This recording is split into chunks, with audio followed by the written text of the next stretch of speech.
live.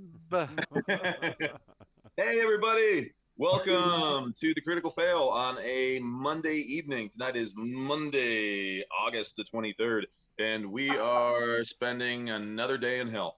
We are doing the Descent into Avernus campaign for 5th edition Dungeons & Dragons.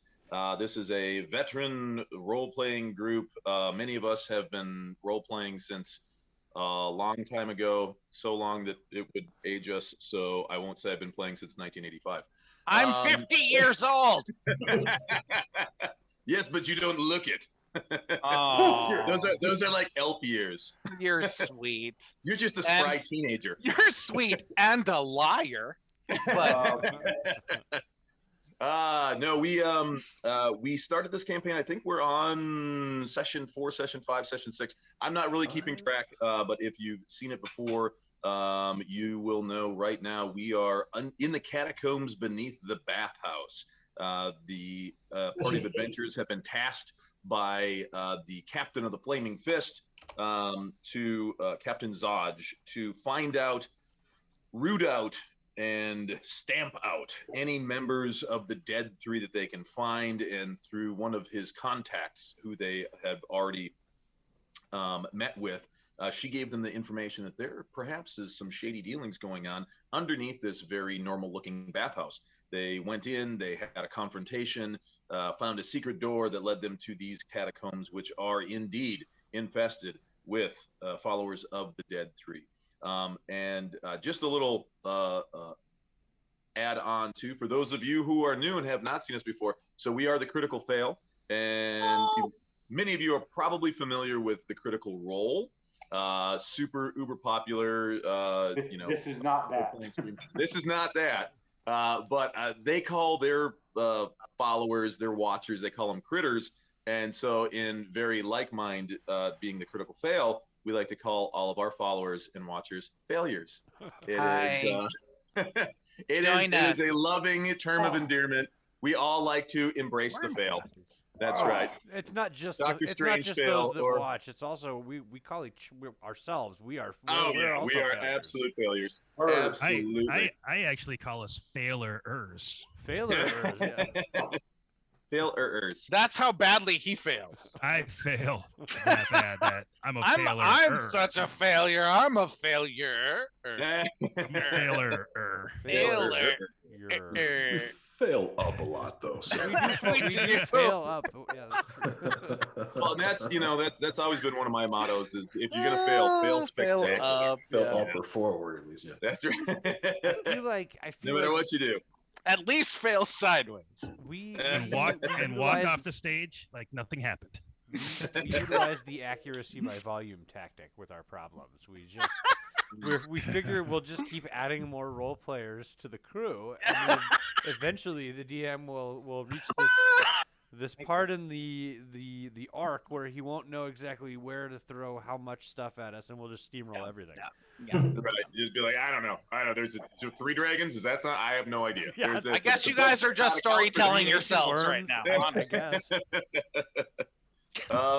So my name is Mark. I am the Dungeon Master. You may have seen us from our previous incarnation where we did a campaign that was a lot of homebrew.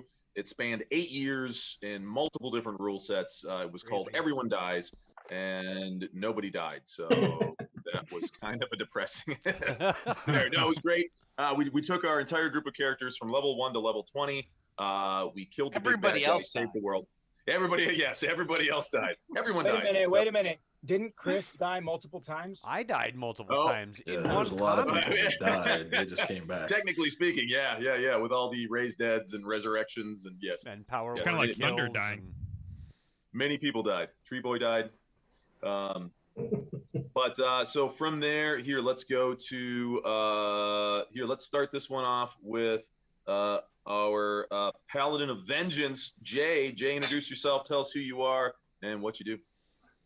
Hey, folks. I'm Jay, and I play Jern Kincaid, one of the multiple paladins that we have on the posse tonight. And in true to form, again, the highest collective charisma group of any D&D party I've ever been involved in. Yet, interestingly enough, one of the lowest intelligence scores. Yeah. Yeah. And that's combined.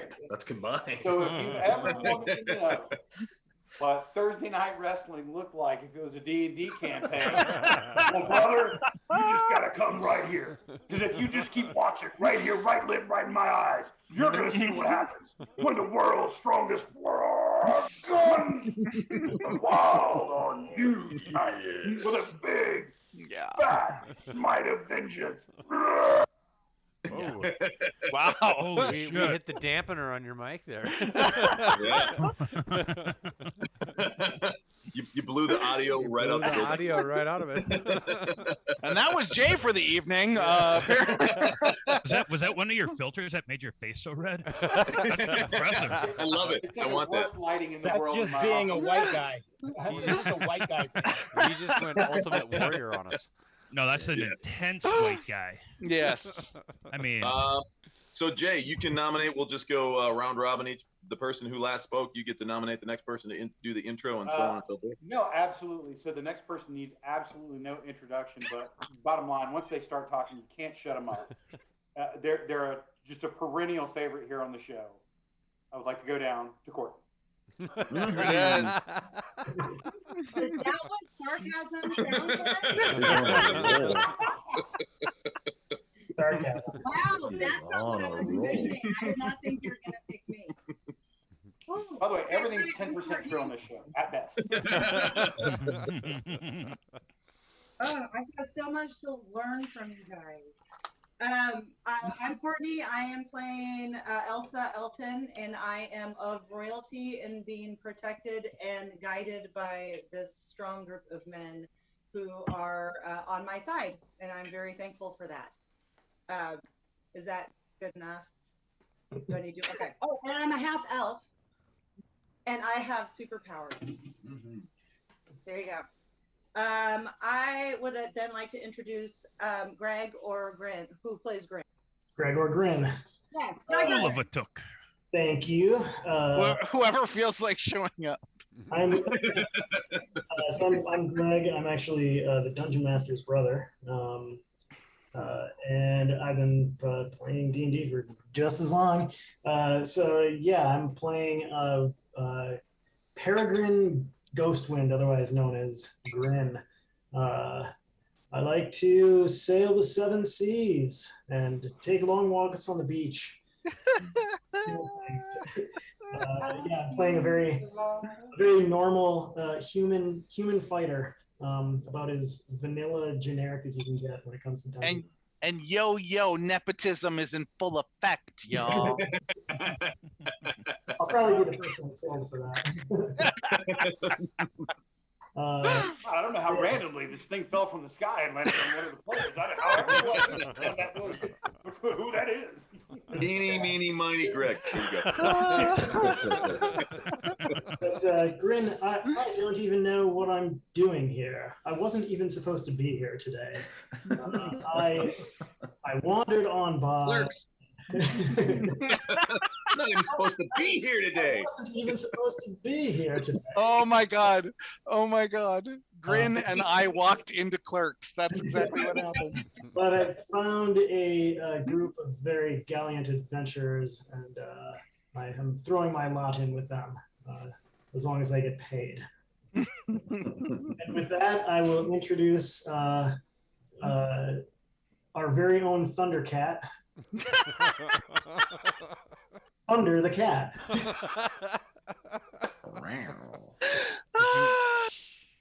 Thunder. I didn't even think of that. You're planning it the whole time. Really? Thunder Matt is loose. I'm Matt. I mean, check out Joe's shirt. I mean, it's obvious. That's Voltron. Close. Same era, It's though. all the era. Same era. Yeah, Voltron, yeah, there's some and cats they're in robot Voltron. cats. They're robot Yeah. cats. Yeah. They- I'm playing a Tabaxi paladin that is essentially attached to Elsa, and my name is Thunder in the Morning. I am a Tabakti paladin that was stuck on the moon sugar, and Elsa family got me to kick the sugar, and now I owe my allegiance to them. And so I fought for her. I was captain of the guard that turned on her, so I'm not so confused about how that happened. If I am captain of the guard and the guard turned and they, I don't know. I can't say, but I'm still here with her, and I am paladin. I am second level, and I am working on my third level. And soon I will get to my sixth level. And when I get to sixth level, that's when I turn. And I think I may go do class and go barbarian and barbarian paladin. That's a plan by my Tabaki. So I am a cat, by the way. We don't eat cat. We are cat. Thunder cat. I am thunder in the morning. Bye now. I have exactly 21 hit points. If anybody has any complaints about the accent, please email Mark at.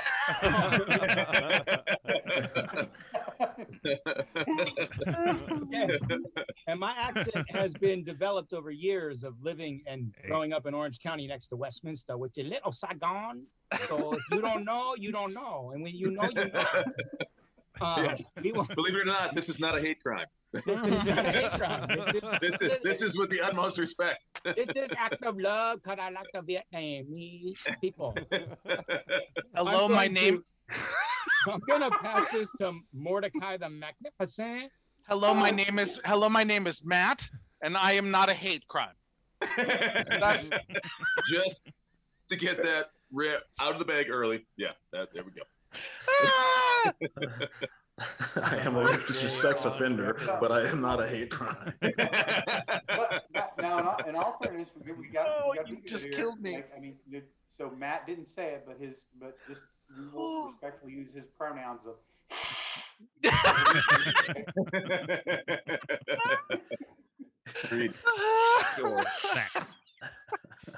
Max. That's good. That's good. This is already going to be one of these nights. I can already see how this is going to go down. Mordecai, you're up. Better to get it all out here tonight. I am Joe, and I play Mordecai the Magnificent. Yes, I am a tiefling illusionist and a master magician here to advise Lady Elsa and House Elton, and the world is my stage. And my illusionary mastery is part of my glorious purpose. Yes, I will pass this along to who's left. Has my bard played yet? Nay. I pass it to the bard. Oh, fight for it! Fight for it! I know. Oh, there's a bard fight. Oh, there's really only one. Ready, here we go.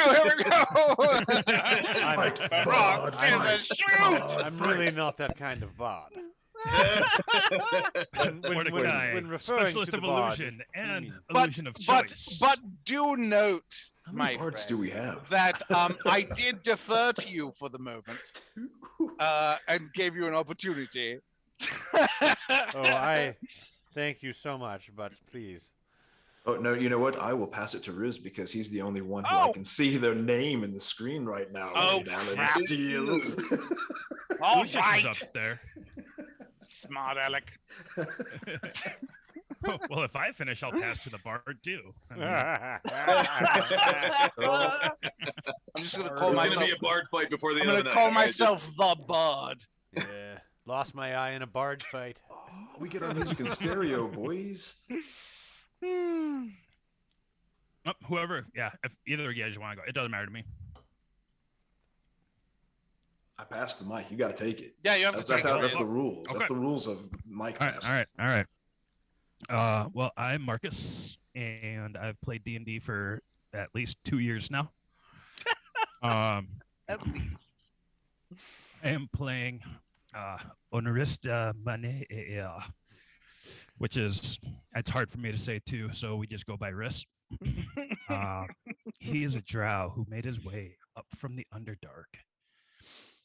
After assisting the Flaming Fist thwart an attack on a caravan, he found himself in the company of the Elton family and pledged his allegiance to the man of the house.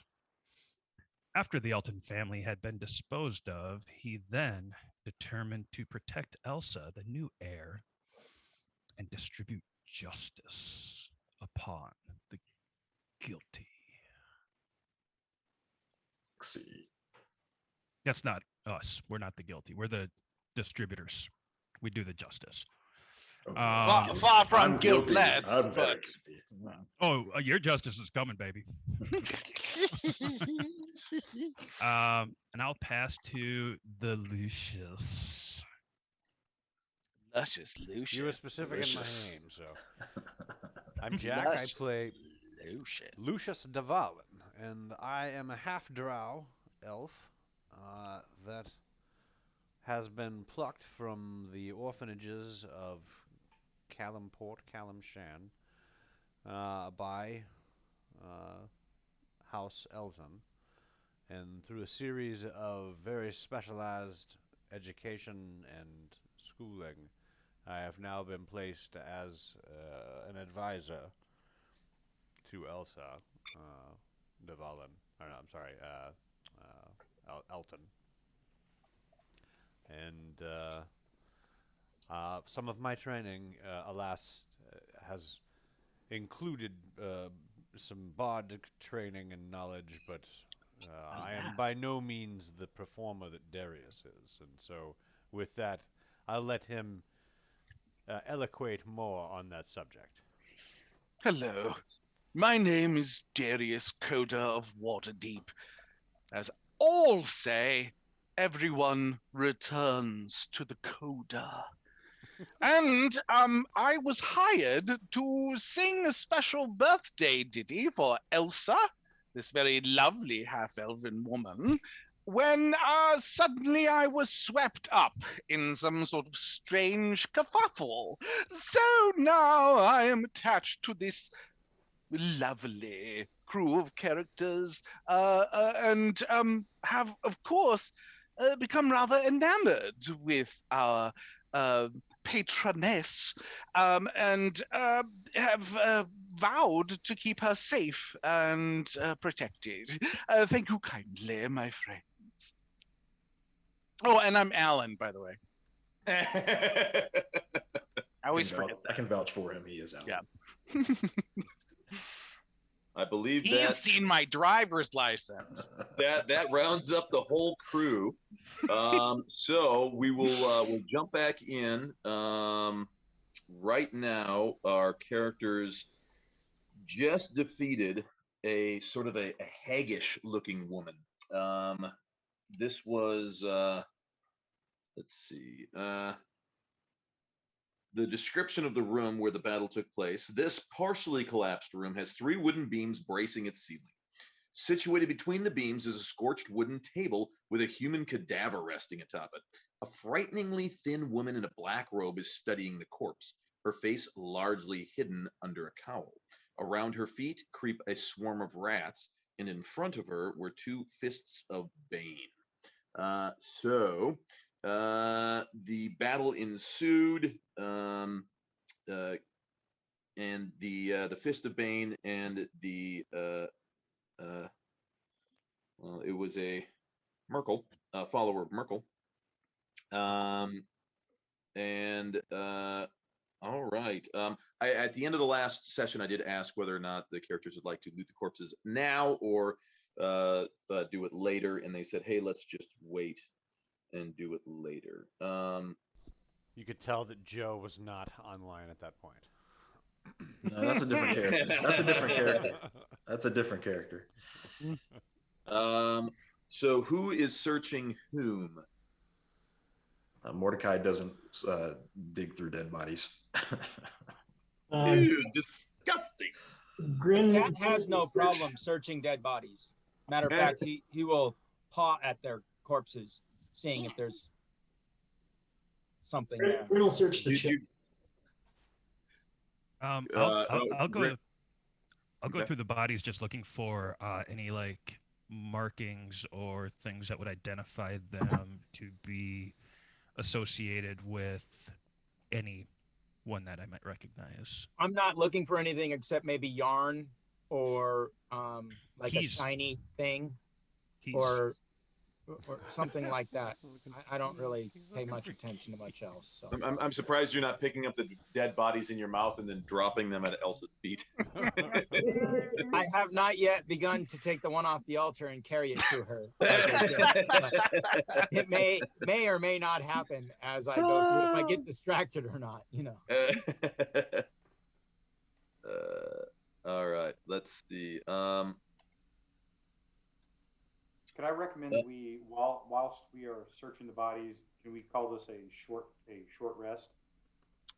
If you want to, a short rest is technically it's 1 hour of time in which you do nothing more strenuous than, you know, like sharpening swords, polishing things, eating, reading a book. If you would like to take a short rest after this encounter, you are not in any immediate danger, so that would totally be possible. Meanwhile, they take the rest. I do play the Song of Rest, which plays soothing music to help revitalize the wounded, which will add an extra 1d6. Nice. 86 what? No, hit point. Hit So- point 1d6 hit point. So, Mr. Dungeon Master, if I accompany him with my flute, can I also add to the song, making it that much more potent, and therefore my 1d6 as well? Yeah, I think so. Okay. That sounds stackable. I say, God damn.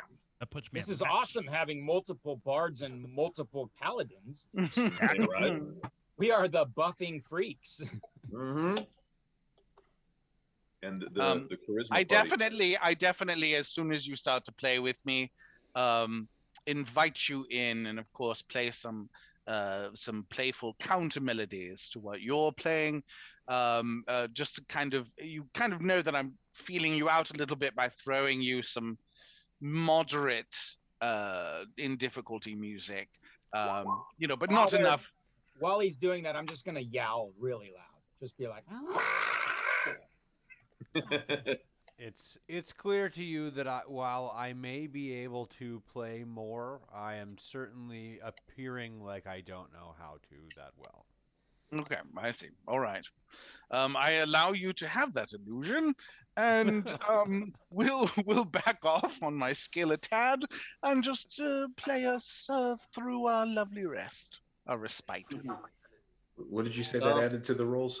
2d6 1d6 per 2d6 total. Would that also, I'm going to use my second wind. Would it also add to the second wind? It would indeed, I suppose.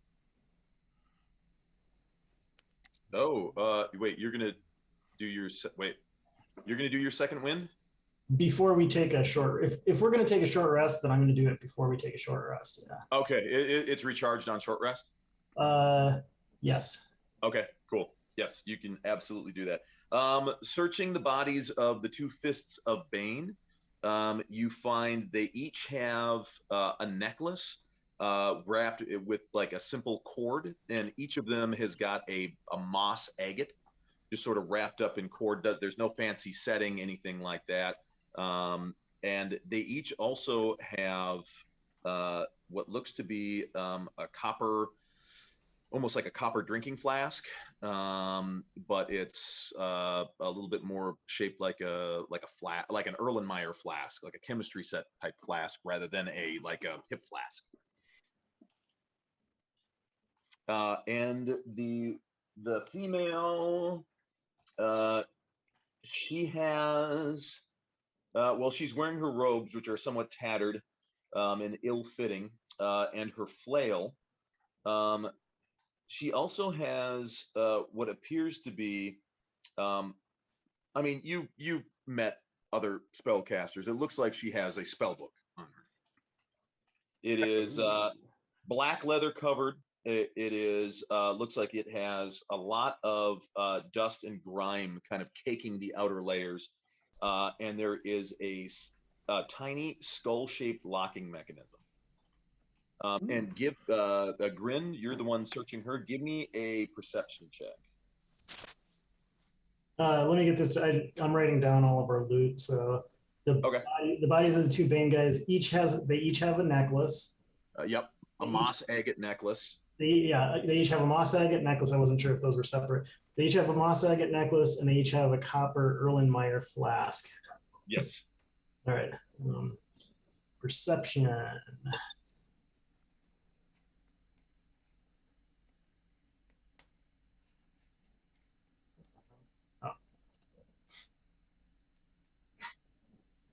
I'm too busy looking. You also find she has tucked into a hidden pocket of her robes. You kind of reach in there and you pull out, it looks like a little tiny rat skeleton. It stinks. You don't know why she would have it hidden, but she also did have the swarm of zombie rats. So you're not sure if that is somewhat related. Zombie rats. It's a thing. I look over at Mordecai and Elsa and say, this one might be might have to do with the magical arts. You may want to take a look. It looks like there might be some spells. I wouldn't mind taking a look at that. It looks like the spell book may be locked, though, and I don't know if there is a key. I couldn't find one. You may want to take a look more closely in her robes, see if there's a key in there. Oh, okay. I'll take the book and kind of gingerly touch the corpse. Give me a perception check, or actually, you know what? Give me an investigation check. You son of a bitch. Yeah, you don't seem to find anything else of note or interest. Yeah, she looks emaciated. Yeah, it's yes, definitely pretty nasty. All right. Well, I'll while everybody else is finishing up, I'll just inspect the book. Yes, the book is locked. Other than what I said, it is covered in black leather. It has accumulated quite a bit of grime and dirt, and from most likely being in these underground chambers for a long time. It has a tiny skull-shaped locking mechanism, which is keeping it bound shut. Does it look like it's like a puzzle type thing, or is there like a specific keyhole? It looks like it looks like there's a key for it. It looks like there's in the mouth, sort of the mouth and nose. It looks like an opening for a key. Okay, just making sure. And there's no okay. Well, I guess I'll look around the room a bit and. Okay. Give me another investigation check. Anybody want to help me? Anybody want to help me look for this key? I'll help. Grin does say, I don't know if this is the key, but I did find this ghastly thing in her pocket, and I hold up the rat skeleton. I take the rat and kind of try to. You all watch as Mordecai with disgust is kind of smooshing this rat corpse off of the book. Honestly, to the rest of you, it looks like this is someone who is completely unfamiliar with what a lock and a key would look like. Thinking perhaps she made the rat swallow the key. Oh, and it's a rat skeleton. There's little bits of kind of flesh left, but it's mostly just a skeleton being held together by kind of sinews and whatnot. But there's no key inside of that rat carcass, eh? No. Well, then I will hand. I do not believe this is it. I'll hand it back to her. Elsa just brought up the fact, didn't she find a key? There was a keychain found on the. She wasn't a Fist of Bane. She was a. Something else of something. I got this. Yeah, or she might have been a Fist of Bane. But anyway, the woman. Yeah, she's the Fist. The other two are the. No, she's the. Yeah, the other two are Iron Council. She's the fist. Yes, she was a Fist of Bane. So there was a Fist of Bane, the woman who you fought previously, and she did have an iron ring with some keys on it. A quick examination, none of those keys looks like they are small enough to fit into this tiny little skull-shaped clasp. Okay. Did I find anything on my quest? Let's say a couple of us distinguishing looked marks? around for, I guess, maybe. I see Mordecai rolling. I see Jaren rolling. I see Grin rolling. I'm sorry. What is the roll? Is it investigation? Looking around the room for the key. No, I know what that is. What is the actual roll that I make? Investigation, yeah. Okay. I was like, I'll help, but I didn't catch it. I don't have the requisite inspiration. You got a good roll though. I know, 19's not bad. And Thunder don't care. I definitely feel like I tossed the place. I'm not finding this key if it's not here. Oh wait, is Clem Jasso still hanging out with us, right? Yep. Yes. With Lucius, yeah. Well, maybe you can use this time to question him further. Of course. What shall we ask him? Grin's like, I feel you've already pestered this old man enough. but we have an hour, so if you can think of anything else. now's the time. Old man. I'm 37. Not old. Didn't say sorry about from the old behind. woman. I didn't know. What should I call you? You could call me Dennis. Yeah, well, you could call me Dennis. I didn't know you were called Dennis. Well, you didn't ask, bother to did you? find out, did you? Oh.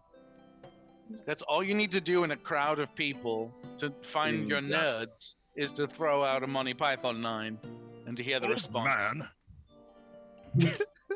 Elsa is curious if we're talking with the man who was the prisoner, what the timeline was from when he was abducted versus when we had to go on the run.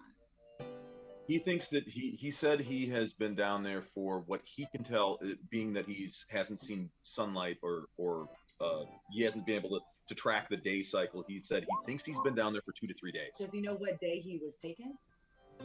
2 to 3 days ago. I mean, what? Oh, and does it happen to fall in the days that we had no birthday? Mordecai, I believe within 24 you're hours looking up. for this, sir.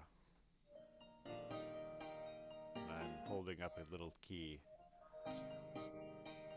It was in her hair. Oh, it was behind the ear the whole time. I pull out my handkerchief and start wiping my hand off. How lovely. Ew. How quaint. Ew. Wipes off key. Ugh.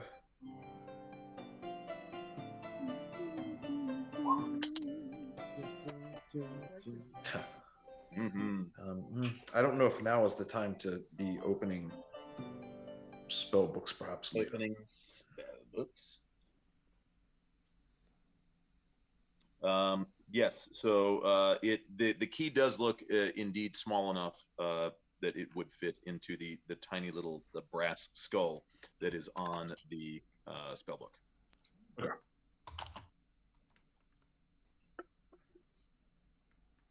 Holding off for right this second.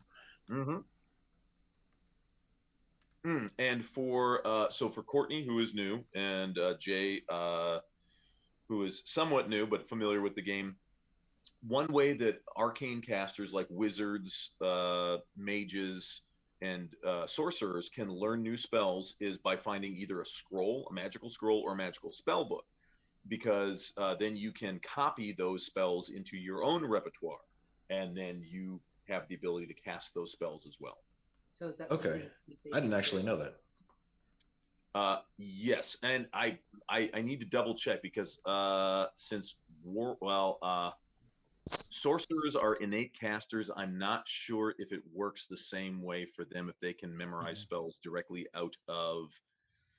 I don't think so. I'm seeing a lot of head shaking now. I don't know anything it's about all innate. casters, so It's all innate. Okay, so no, Yeah. they don't get to. Okay. Yeah, sorcerers, warlocks, sorcerers, however- and bards. Bards are innate too. Okay. And I think think. warlocks though do have at least there because one of them is certainly based all around the tome, so they are, certainly have an actual spell book. But anyway, so that is why mages coming across spell books is like warriors coming across a magic sword. It's like, holy shit, this is going to be awesome. However, for you as a sorcerer, it might not be quite as big a deal, but. Just remember, before you open the book, you have to say the special words Klaatu, Barata, necktie. Necktie, nipple,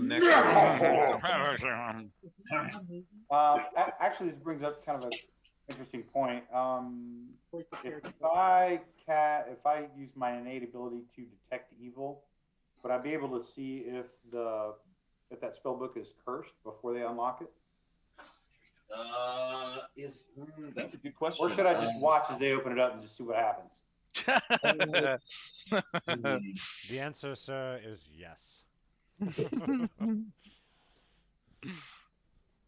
Is there a spell called Detect Curse? Or is it just Detect Magic? Or Detect I don't know. Evil? Well, I know I can detect evil, but through my divine sense, but I don't know that I can. I don't know that I can if that applies to curses, unless it's like an evil curse. Well, and I would suppose that would depend on also whether or not it was divine magic or arcane magic. Yeah, that's a fair point. Not, like I said, just asking. It's True. I don't think that a Detect Evil is going to detect if something is cursed. Because I think technically cursing can be, I think it's sort of, alignment agnostic. You have good characters cursing evil characters and I was born tiefling. Some would say I'm already ghost. It's true. Other than that, the room seems pretty nondescript. There is the whatchamacallit, the corpse on the table, but the corpse looks to be, besides a small loincloth, has nothing to you, and there's nothing on or around it. Did anyone check under the loincloth? I was looking for distinguishing marks. I mean, if they were going to hide something somewhere. I checked cleavage. I checked loincloths. Is it a table, or is it like a sarcophagus, or is it? Pull up my rubber glove. It's like an altar. Yeah, it's not. It doesn't look. It is a solid masonry piece, not like a sarcophagus or a tomb. Is there a blood channel? But are we talking about the table or? No, there is no blood channel. It looks to be. Well, let's see. Worshippers a ball, and they like to torture. So. Right. Let's do. Give me a. Let's see now. Intelligence. If anybody is trained in Arcana, you can use that skill to try to determine the nature of this stone plinth upon which said body lies. Oop. Not this kid. Yeah, I don't. I just look for the stuff. I don't actually know what it is used for. Actually, yeah. Oh, nice. This your travels throughout the realms, working as a mercenary, has led you into some pretty dark and disturbing places. In one of these instances, you encountered a necromancer who had set up a very similar stone tablet used specifically for reanimating the dead. It looks surprisingly similar, and you can even see some of the same glyphs, very, very crudely carved into the side of the stone. It's one of those things where you might mistake it just for a chip in the stone or a scratch, but on closer investigation, it is indeed meant specifically for reanimating corpses. Most likely using the animate dead spell.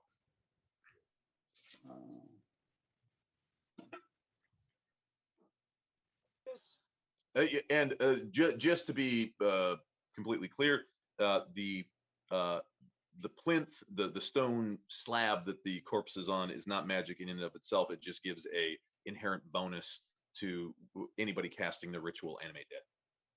So who knows that? Jaren. Yep. To the party. I believe we're going to need to stack all these bodies and burn them all soon. So I take the dead body off the altar and throw it in the corner and start stacking them. Nice. Stacking the body. Stack the bodies. Tabacni don't care. We stack the body, then burn them. We don't care. Let me get out of your way. I'm sorry. How long does the "It's a Small World After All" thing last? Oh Lord. Geez, it was an hour at least. Okay. Yeah, it is still it's still singing away. Is that still going for real? Yeah. Oh yeah. Oh yeah. Well, but before you all start your short rest, yes, it actually absolutely is still singing "It's a Small World." Booyah. Let's see. Bodies are stacked as Thunder piles them up against the floor wall. So now that we've let the bodies hit the floor, I would say right before you see what I did there, yeah. So what I would suggest is right before we move out from here to continue our exploration, we set these bodies alight. But we probably want to be careful of any noxious fumes, particularly from the witch as you burn her, before we move out. Thunder also pees on the bodies. I'm assuming I didn't find anything. We just sort of assumed that you already peed on them. She turned me into a nuke. You still do have Grin's torch is still burning. I was about to say, you throw the torch over there, and I'll handle the rest. Are we ready to say short rest over and we're going to move out? Well, first we have to sit for an hour in a room full of burning bodies, but other than and a shrieking doll. Are we gonna hotbox this? Hell yeah! There's a thing called an order of operations. Sweat lodge time. You're sitting in a wait for the rest. You're sitting burn the bodies as we leave.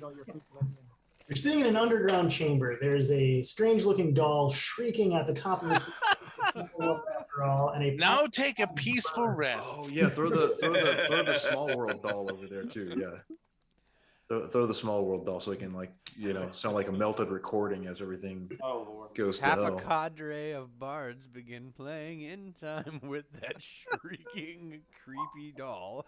A little fire scarecrow. And somehow you feel more rested than you have in months.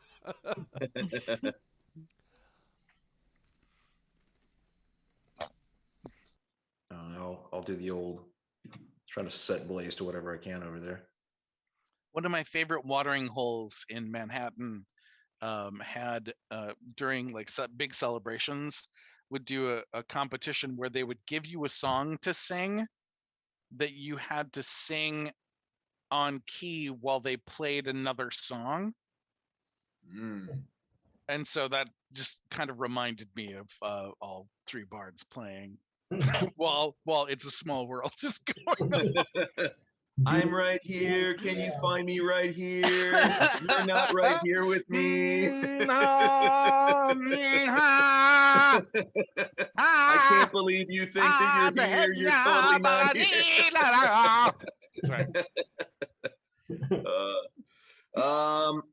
All right. So do you set the body? Oh, yep. There you go. Control flames. Woof. The bodies light up.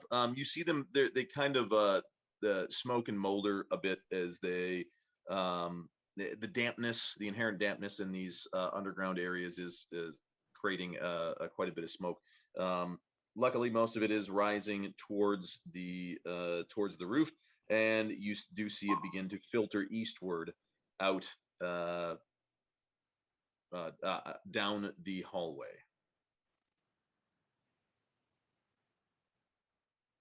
All right. Well, I'll start moving before the smoke, builds up too much here. And Riz, you had said, do you find anything on your? And I was looking to see if you sent me any messages or any emotes or anything. I'm not exactly sure what you. No, were... I was just looking for anything that would identify them or associate them with anything. Oh yeah. You definitely recognized. Well, as far as they are followers of the Dead Three.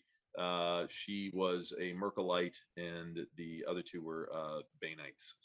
So nothing outside of the obvious. No, yeah, nothing recognizable. Like, oh shit, that's Bob. You know. Okay. No tattoos or distinguishing marks. Right. No. Yeah. That's Bob. He's my fucking plumber. The fuck is he doing down here? I was Good guy. thinking of Stand up like associations with other families or guilds Right, or that- yeah. stuff. Yeah. No, you don't notice anything on any of the combatants nor the corpse. Okay. Is this sort of the grouping that people are going to be in during the short rest? Grin's sort of out in the hallway, Mordecai's behind him, Thunder's next to him, or are we taking a more less chaotic, haphazard position for the hour-long short rest? For the short rest, I'm gonna be away from the smoke and stuff. Did we really light the fire before the? Because I have a feeling that if they were going to light a fire, I perhaps would have stopped playing for a moment and said, pardon me, good gentles, perhaps if we are taking a rest, we could do so without I flame didn't and the light smell the fire. I peed on the bodies, so they're of... wet. No, I'm not talking to you, Meow Mix. Perhaps we could wait until we have rested and regained our vigor, and then light these bodies ablaze. Perhaps. Mayhaps. Seconded. Hmm. In lieu of no opposition, I'll say that Agreed. motion passes. We wait to burn the Second. bodies until after we're done resting. And Yes. back to relaxing flute, and what are you playing? Harpsichord? Never-ending story. And we have the one torch that Grid had lit. However, that will go out before the duration of your short rest. So is anybody else lighting any sort of... We'll keep the torch burning, and then we'll light the bodies on fire like right as the torch is dying out, using that control flames thing. Okay. That'll give you about you'll have be about a half an hour into your short rest before you need to do that. Okay, and then I suppose we'll just let the bodies burn for the second half hour. I've got extra torches too if you need. Yeah, and I've got torches also, so we'll just have to grin and bear it. What you see. And then yeah. The face, the mirror of your dreams. Make believe I'm everywhere. Tough So song to who sing. all wanted the? I'm gonna listen to the this short for an rest? hour. Is that what we're gonna do? Is the answer to what Never-ending never-ending story. story.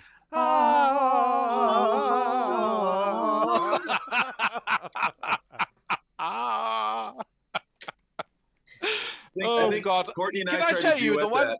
Can I tell Why? you? I think I'm irritating Matt more playing a bard than I had a paladin, which I think says a lot. Which says a lot, doesn't it? And the fact that he's playing a paladin makes it all the sweeter, really. The fact that he irritated me as a paladin, and now I'm like, oh God, now he has a reason to sing. Oh, fuck me. I love you. I love ya, but you're killing me, dog. I think I heard cats fuck with more harmony. Oh, and Matt, I will continue to kill I'm you. going to eat a burrito now because the quesadilla I had earlier wasn't enough. I have driven Matt to a burrito. All right, It's so this bad boy. It's I'm like a just lot. saying. if we're The fucking caloric intake of Matt, I swear to God, you have to be eating like 15,000 calories a It's day. insane. It's insane. Hey, I I worked out today. My arms hurt so much. So I get a second burrito. So I can't. That's an extra I can't 10,000 even calories barely right lift there. this motherfucker to my mouth. It's on my thighs. So Mordecai, I sent you a whisper. Please respond. Oh, Do it. because secret Do it. things are happening to people that may or may not be out at the tail end of the hallway. Suddenly, one of them is snatched and disappears as though pulled Right. from a Let's shut check ring each door. Mordecai, never heard of him. Down the All right. hallway, you can hear their bodies whoosh. It's an especially scary story because it's based on truth. It's a story of child trafficking in D&D. Oh no! Oh, But the children were already dead, so it's kind of cool, you know. we had a long winter and we were forced to eat Darius Coda. there was Eagle. much rejoicing. Yay! You always come back to the coda. I came back for seconds and thirds.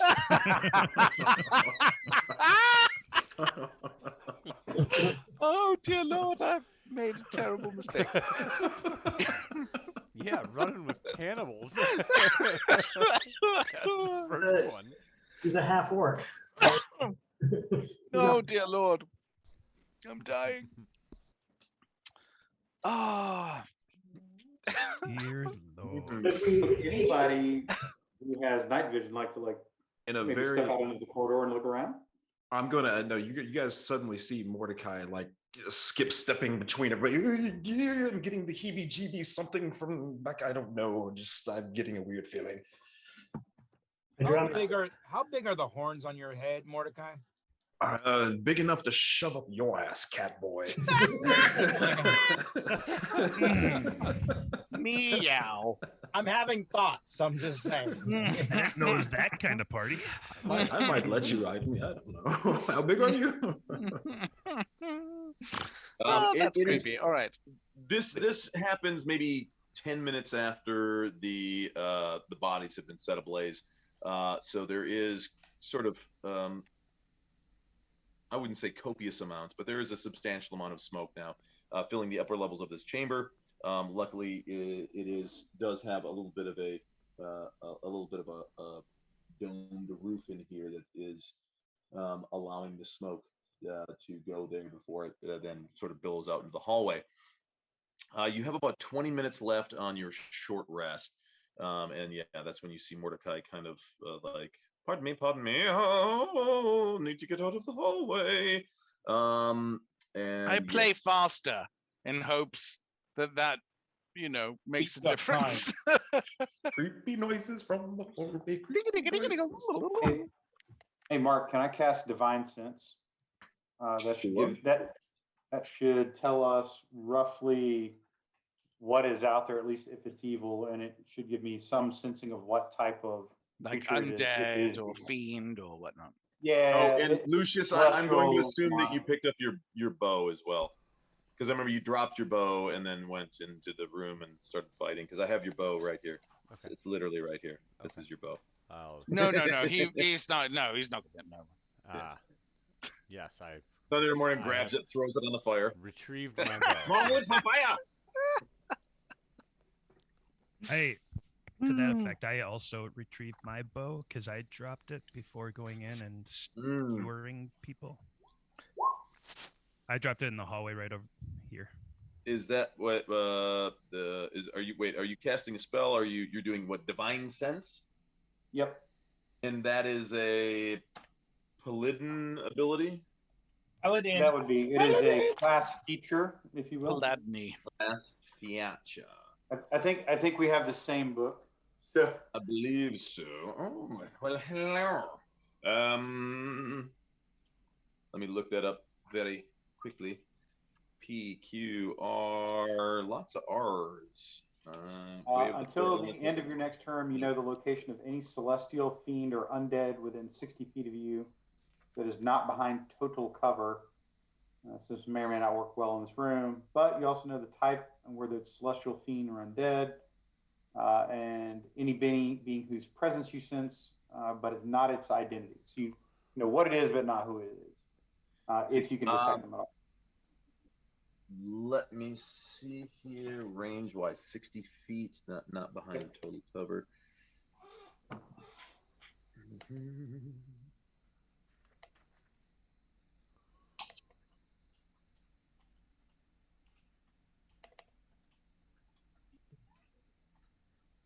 Okay, so here we are. One ping, Mr. Ryan. One ping only. One ping. You do not get any sort of sensation, the sort of the hair standing up on the back of the neck.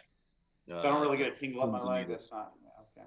Yeah, you're not getting the sensation that there is any evilness afoot.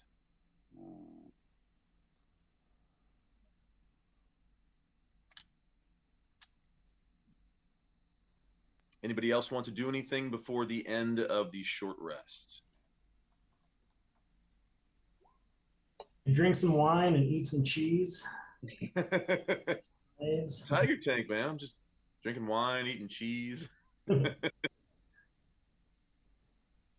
Mm-hmm. All right. Draws sword. There you go. Which is totally doable for a short rest. Short rest expires. Everybody, I know you guys have already done your short rest, rolling hit dice and doing all that kind of good stuff. But so regain any sort of abilities, spells, skills that recharge after a short rest. And now you can move forward. What would you like to do? The bodies are still kind of smoldering. It looks like they'll probably be burning for at least a little while longer. Yes, that is basically what's happening. A short rest. Most of your abilities. So Courtney was asking, how do we rejuvenate from a short rest? So there's two different types of rest. There's a long rest and a short rest. A long rest is like sleeping for the night. It's 8 hours. It's where you literally go to sleep. When you do that, you regain basically everything. All your hit points go to maximum. You get rid of any exhaustion levels, or at least one exhaustion level. You get back any spells you cast, any sort of abilities that you had. And then there's also a short rest. And during a short rest, if you need to regain hit points, you can spend hit dice to do that. That's on your character sheet next to hit points. So there'll be a small box that says hit dice, and you get as many hit dice as the number of levels you have. So being that everybody's on level 2, you have 2 hit dice, and you can roll to regain those hit points during a short rest. You also, different classes have different abilities that may or may not recharge during a short rest. So hit dice, do we hit that if we don't have like the full amount? Yeah, if you are not at full hit points, you can. However, both the bards actually sang a song of rest, giving a total of an additional 2d6. Right. So I can hit dice right now.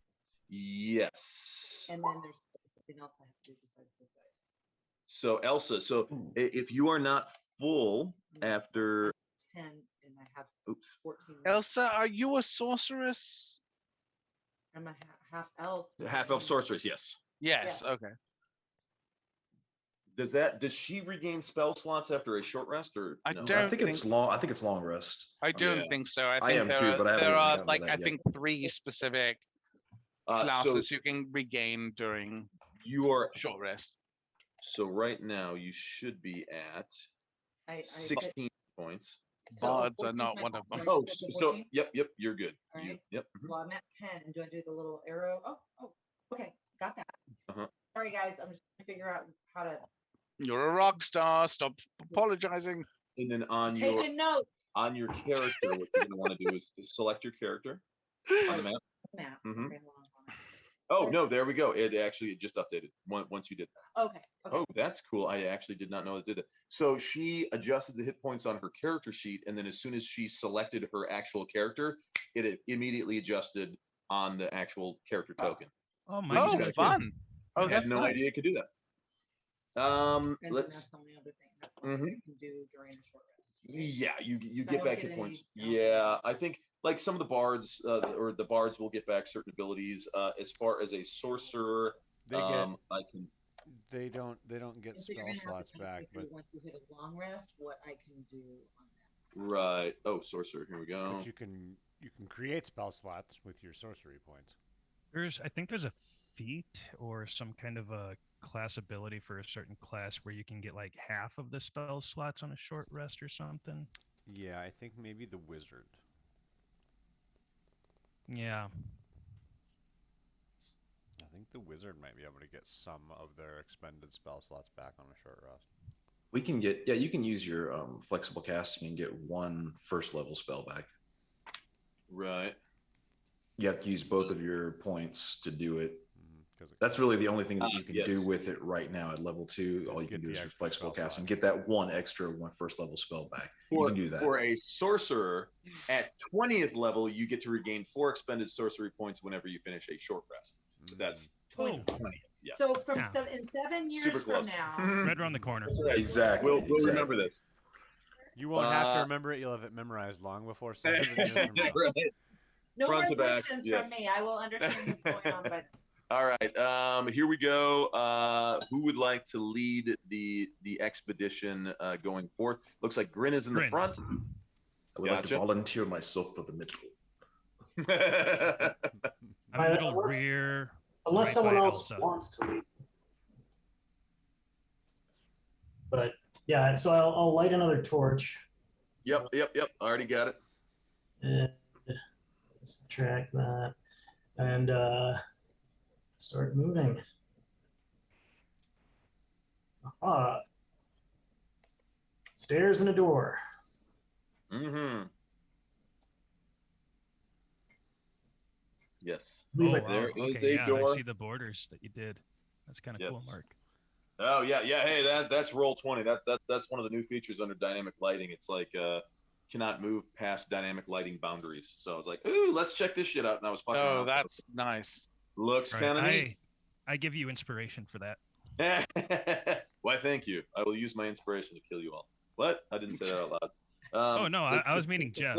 I mean, I'm crossing over. Okay. You scratch me, I scratch you. Only give the DM inspiration after you've killed a boss, right before you do. Again, order of operations. Remember? Firm does for D&D. So yes, there is a door. It is very similar to the previous doors that you've encountered, looking rotten wood,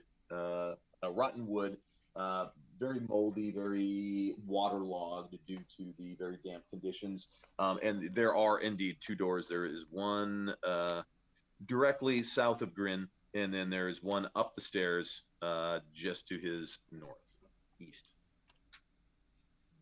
Well, the right way is to the right, I say. So I will. I'll inspect the door like the others just to make sure there's nothing sneaky about it. All right. Is that investigation or perception? Luck. Yeah, you can roll an investigation. It's a holy crap. I hope this works. Big money, no whammies, no whammies. I wouldn't call that a critical fail. I don't even know that it's a door. I don't even know that it's a door. Cut a square, made out of wood. You actually do notice that this door, it has rotted completely from its hinges, and it looks as though if you were to put any pressure on it, the door will literally just fall flat rather than swing on hinges. Wow, you can figure that out with a 2. That's a shitty door. Is it a door at that point? I will push it with my sword. All right. The door explodes into a fireball. But of course. How did you not see that coming? Right. There you go. You have that chamber. I should probably look and see what we're looking at. This is okay. Let me read the description. You see a what appears to be a small and fuzzy fat rat scurries around the room looking for scraps of food. Other than that, it seems to be empty. But yes, there is a little rat, and he is zipping around, trying to find some bit of. He's trying to find his horde that we killed. It's true. Oh, here he is. There he is, Mr. Rat.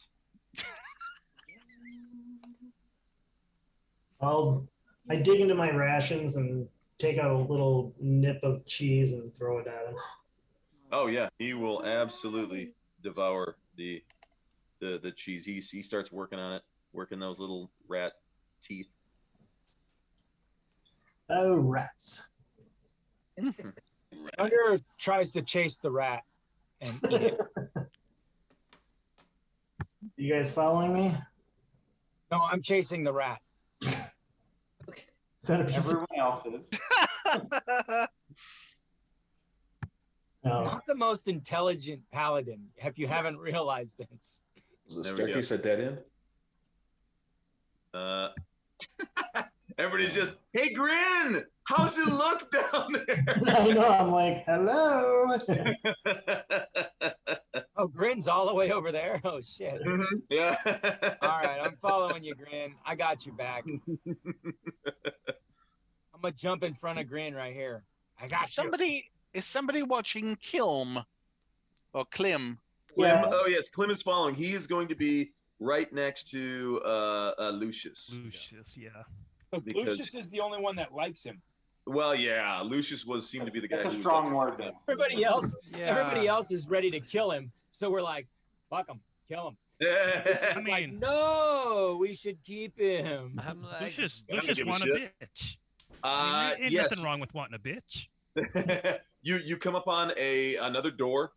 This one, the bottom probably foot of the door is submerged underneath the water. The rot and mold has climbed up. It does not look to be that sort of hazardous yellow mold that you encountered earlier. This is just the very non. This is where Thunder turns around because he doesn't like murky, moldy, yucky water. Right. Yep. I think the high charisma party is all going to be standing on high ground. I'm like, yeah. I'll investigate it. All right. Send the human in. Send I'm the human sorry. in. I have prestidigitation. I'm not concerned about my garment. Yeah, this door is again looks very, very similar to the previous door. Your investigation does sort of tell you.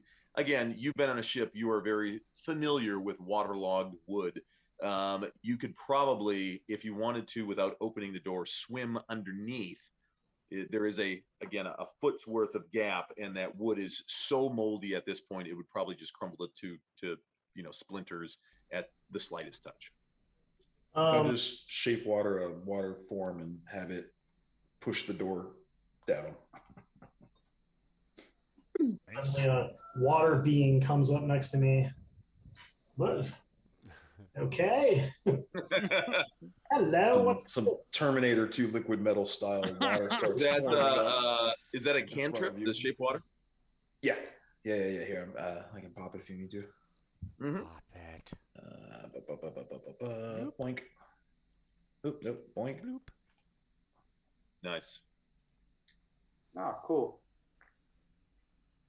These things last up to an hour. They're ridiculous. Yeah, that's like the I don't even that's want like spells. I just want cantrips. That's all I want. That's like the third best cantrip. Mm-hmm. It's a pretty good one. It's what. Yes. So basically, Grin, you don't see. It's not so much of like a water weird or some sort of like creature from the movie The Abyss, as much as you just can feel this wave of water behind you, and then it pushes up against the door, and you see the door open. don't think I'll ever get used to some of these bizarre magical things.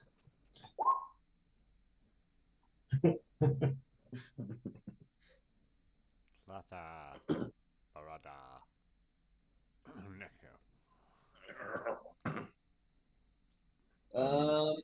I really don't. Flooded, and there are rubble-strewn tunnels leading to and from.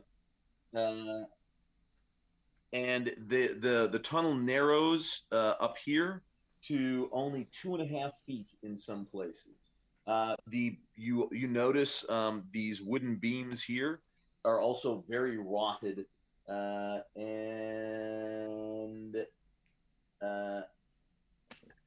rotting wooden beams rise from the murky water to brace the ceiling here. Yes, and there you go. Those are load bearing? Yeah. Ish. Yes. Mm-hmm. Uh-oh. Be very careful. These don't touch these beams. I obviously touched the beam.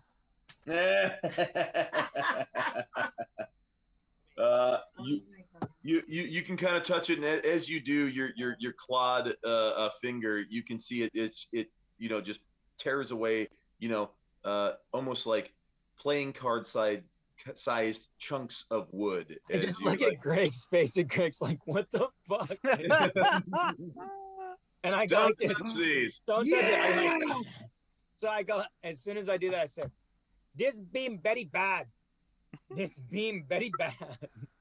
As he does that, I hum to myself, "I'm not the most annoying one." I told you not to touch it. Annoying one. It's not a scratching post. Get away from there. This beam fall down. I'm We all die. gonna pour some water into my hand from my canteen, and I'm gonna flick it at you. Back. Get away from the. No, actually, my little water sprout is gonna spit water out. And I'm sure you can do it fancy, like a little spray. I don't know. So Grin, you can see up in this chamber ahead of you. Yes, you can see here. Murky, foul-smelling water surrounds an open stone sarcophagus resting in the middle of this crypt.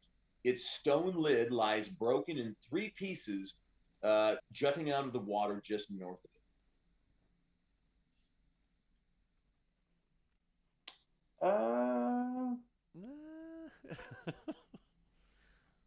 Hey, Grin, ease up there and see what you can see. I'm not afraid. As I get first shot at the loot. There you go. Huh. Absolutely. Interesting. You need to get a little bit. There you go. From there.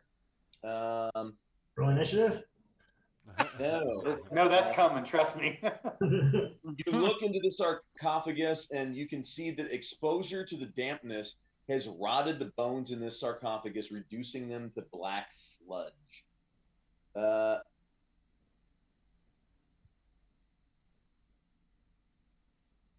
Yes. I'm sorry, this was the contents of what turned into black sludge?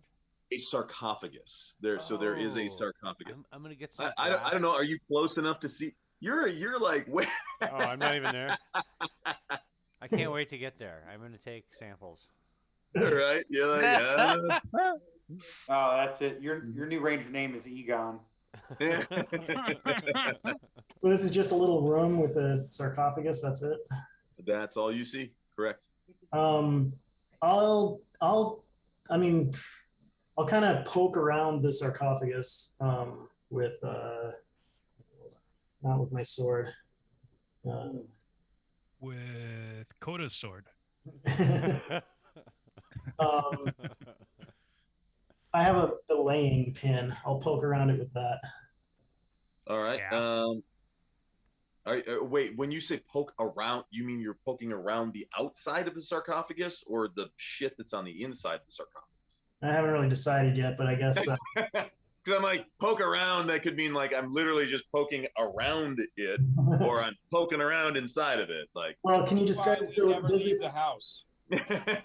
So does it look like this? It looks like the picture here, a cracked. The lid is cracked in a couple places, and it has like writing or designs or something on it. yes, the lid is broken in 3 places, and it's actually it's not literally lying on top. It is sort of jutting out of the water just to the north of it. What do the designs look like? Does it writing? Does it look like anything I would know? No, good question. The lid was carved in the likeness of a screaming, axe-wielding barbarian. Magoo. You can give me a history check. Yeah, a history check, huh? Okay, here comes the critical fail. 10. No, that's lovely. Not quite bad enough to it's be pretty a good. critical You fail. don't recognize either it's a poor likeness of somebody you should know, or it is the likeness of somebody you do not know. In either case, you don't recognize this as anybody of note. It seems to be to you just sort of a very sort of stereotypical screaming Viking wielding an axe. All right, and I'll kind of look around the sarcophagus, like move around to the sides and see if there's anything, in the water or next to it before I start poking around inside of it. I'll see like what's around it. The water is very, very murky. How much time do you want to spend sort of poking around with your stick? No one else is coming up the hallway while I'm No, and it's going to take about a good 5 minutes to search each 5-foot square because you can't see through the water to kind of, really search around, make sure you're not skipping anything, down in the water. Like you have experience dealing with water, dealing with, dredging areas, and you know that especially in murky water, it's a time-consuming thing. Like it's like mowing the lawn. You just got to go back and forth and back in. Okay, yeah, I'll start up in the area that I'm at and keep spending time doing it until the rest of the party gets here, dies or whatever. Oh, Mordecai clears the water. And you can clear what, a 5 by 5 foot? Yeah. The same, that huge. Here. So yes, Mordecai is able to sort of drain and fill different areas as need be, and you don't see anything besides rubble surrounding the area. Rubble and sort of the residue of this sort of slimy, murky water, but no other things of note around the area. All right, then I go to start poking inside the sarcophagus. Can I investigate the sarcophagus? Yes. Yes, you can. Yeah, it's all that 5-foot cube, Mark. Yes, I was thinking you could and since this is the water is about a foot deep, that would be a 5-foot cube. But well, you can sort of. I'm assuming you can kind of move that around, or as a cantrip, you can just. I can clear the opacity of the water. I can just do that instead of moving around too. There So you go. Yeah, just make it crystal clear so you can straight down. That's what I was. There you go. Oh, nice. I like all these cantrips. Dude, it's nothing but flavor. I love it. Just, this is nothing but flavor. I know. What are you eating now? Is that cookie? A donut? No, it's a toffee thing that's like an inch thick. It's basically a big piece of heat.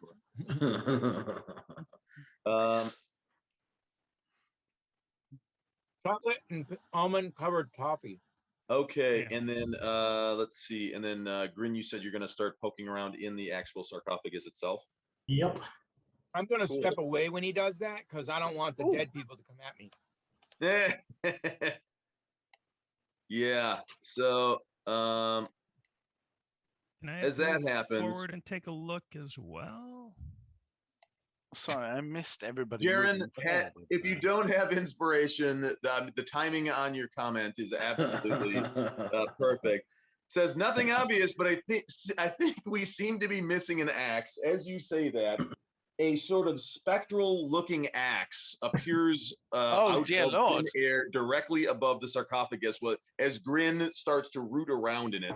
And everyone roll initiative. Oh, well, hold on. Before you roll initiative, let me bring up the initiative table and clear everything. Remove all turns.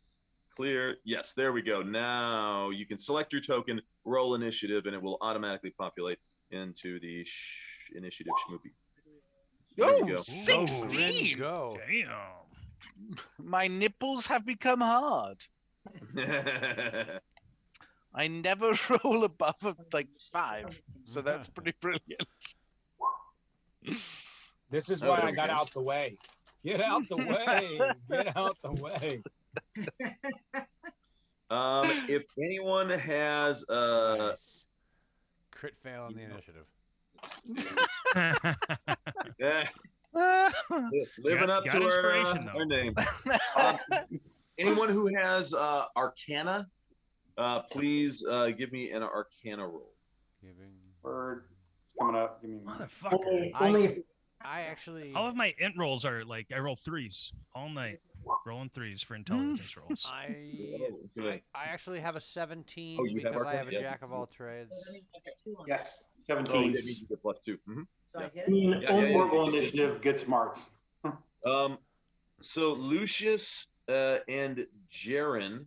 Hold on, I think I have Arcana. I have a -1. Yeah, Well, and this only counts if you are actually trained in Arcana. So you need to have the check mark next to the skill. Okay, no, I Well, I don't have that, but I have a I've got it. 14. And mine ends up being a 10, right? 'Cause I have Mhm. 2. Well, no, it accounts for it in there. Like if you put your little cursor on the 8 for your roll, it'll show rolling 6 + 2. So, So but with jack of all trades, we get half of our proficiency bonus. So it's like I am still familiar with it, like even though I'm not. yes, because you're a specifically bard. trained, Yes, yeah. because you're a bard, you do get it. So for Jaren and Lucius, you are familiar. This is like an arcane guardian. It is going to basically just try to defend this sarcophagus, and it is spectral. It cannot be damaged, and generally, you just need to leave the area that it is protecting, and that's it. Like there's that's all there is to it. All right. that's all there is to it. It will go away after a time. That time could be a minute, an hour, a day, a week. It all depends upon the potency of the caster who actually created this guardian. Okay. But yes, it's We should all leave right now. Not quickly, but let's make our way, and I'll start. I would banging probably this save way. that until Grin has done something and Riz has done something. The spectral hammer has done something. spectral axe. Axe, and then you probably could do that. Well, you can always you can say I can stuff. say anything. I can't move. Really? You can speak. You're allowed Yeah, to like- speak off your initiative. Can you really? Oh yeah. I didn't know A few that. times it's kind of No, cool you to be can't. last in the Everybody else initiative can. But it is. I Grin, just it get to is watch this your- unfold. Let Darius think he can't speak at all, please. No, you can't. No, at this moment, it's. I mean, page Got your tongue. Got your tongue. page 115, section 2. Well, yes. If I hear Lucius says, we need to get out of here. I mean, I'll say, We should all like, leave. I kind of back up and I'm, say, there's some bloody magic axe here. Yeah, and you see it starts like, rotating and swinging around. It's looking like it is looking for a target to swamp. Mm-hmm. Should I kill it?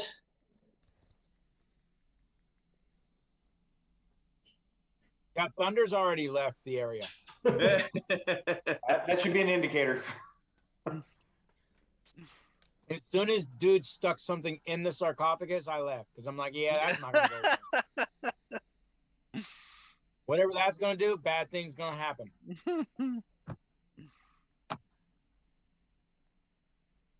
And he's not a scaredy cat either. He just has a feeling. Run away!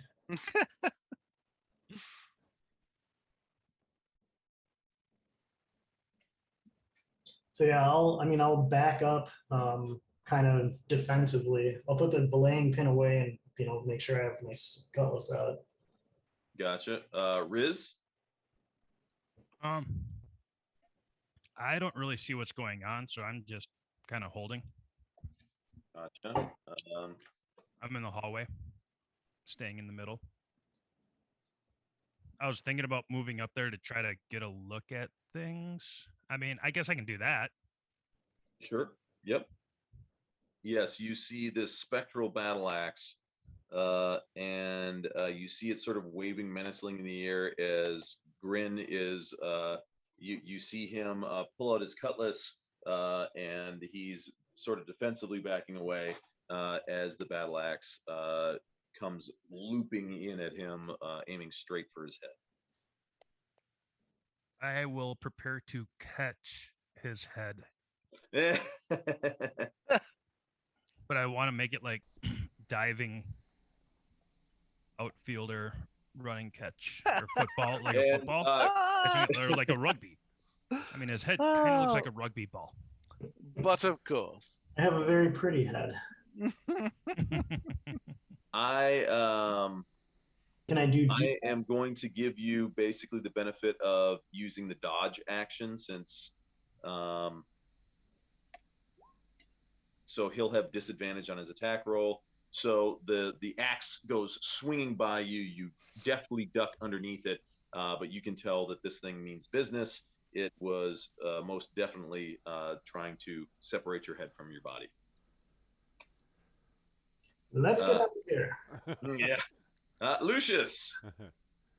Yeah, I just continue backing away and keeping an very close eye on that axe ready to spring if necessary. But otherwise, I'm using the defensive? Isn't there some defensive? Sort of... Oh yeah, dodge. Yes, I'm using. Well, I guess. Till the start of your next turn, as long as your speed is not reduced to 0 and you are not incapacitated, attacks made against you have disadvantage, and you have advantage on all dexterity saving throws. There you go. Darius, what would you like to do? You hear as you see, I've backed up about 10 feet. Mm-hmm. I've got my hand on the hilt of my sword, and I am kind of protecting the doorway that's there. I prepare to attack anything that comes into that area and towards that doorway. Gotcha. By doorway, I assume you're talking about. I mean, where the tunnel entrance. Sure. Basically where Elsa is, right here. Gotcha. Yes. Right. Thunder.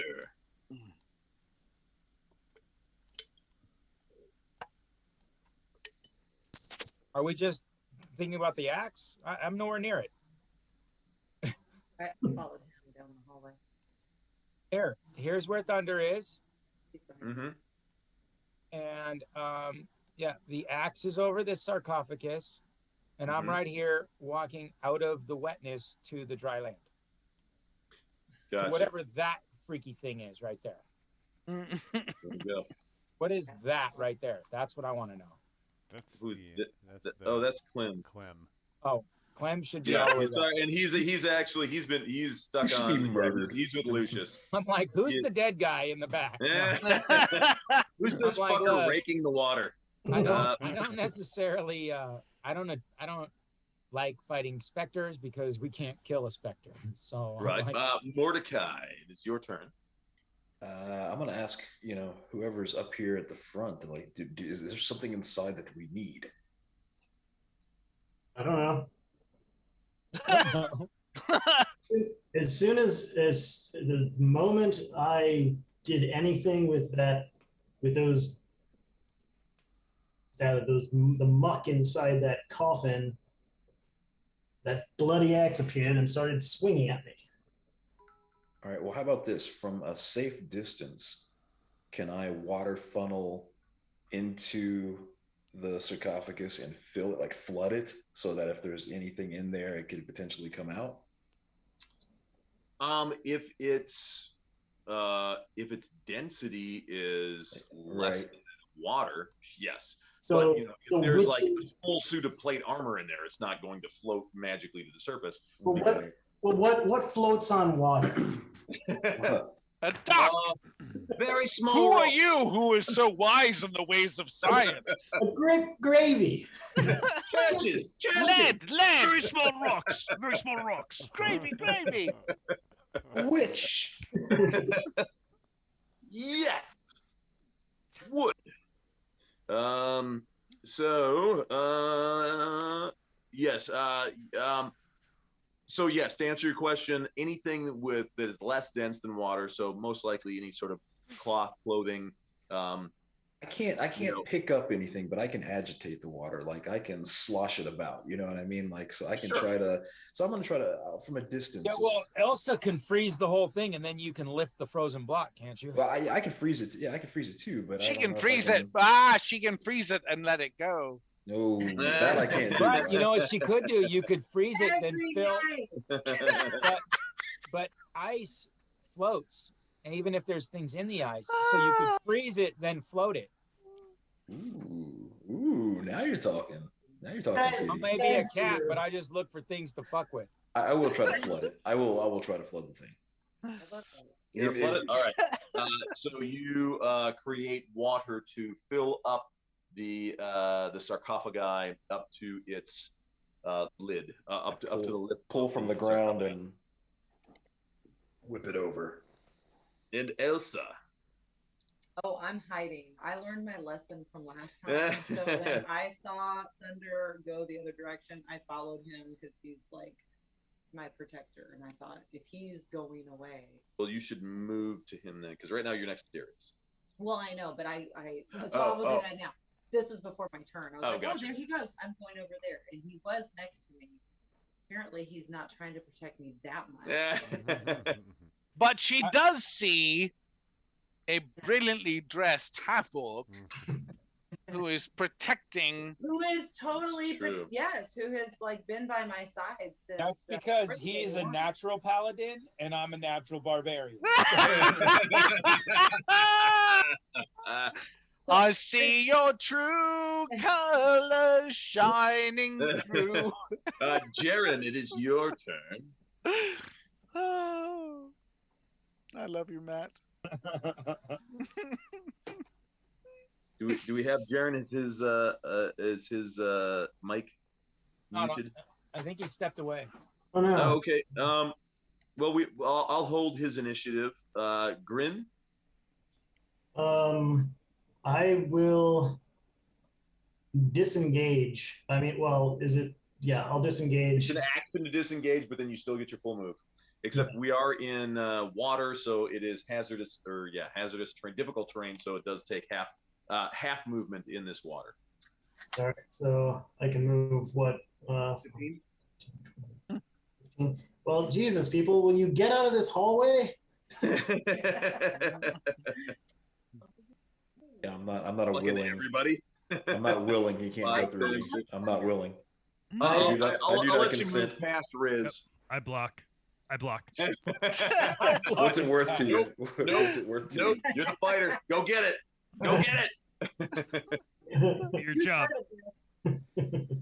You're getting paid for a reason. Can we go back down the hallway we came? Yes. Like where I am, I can't see him.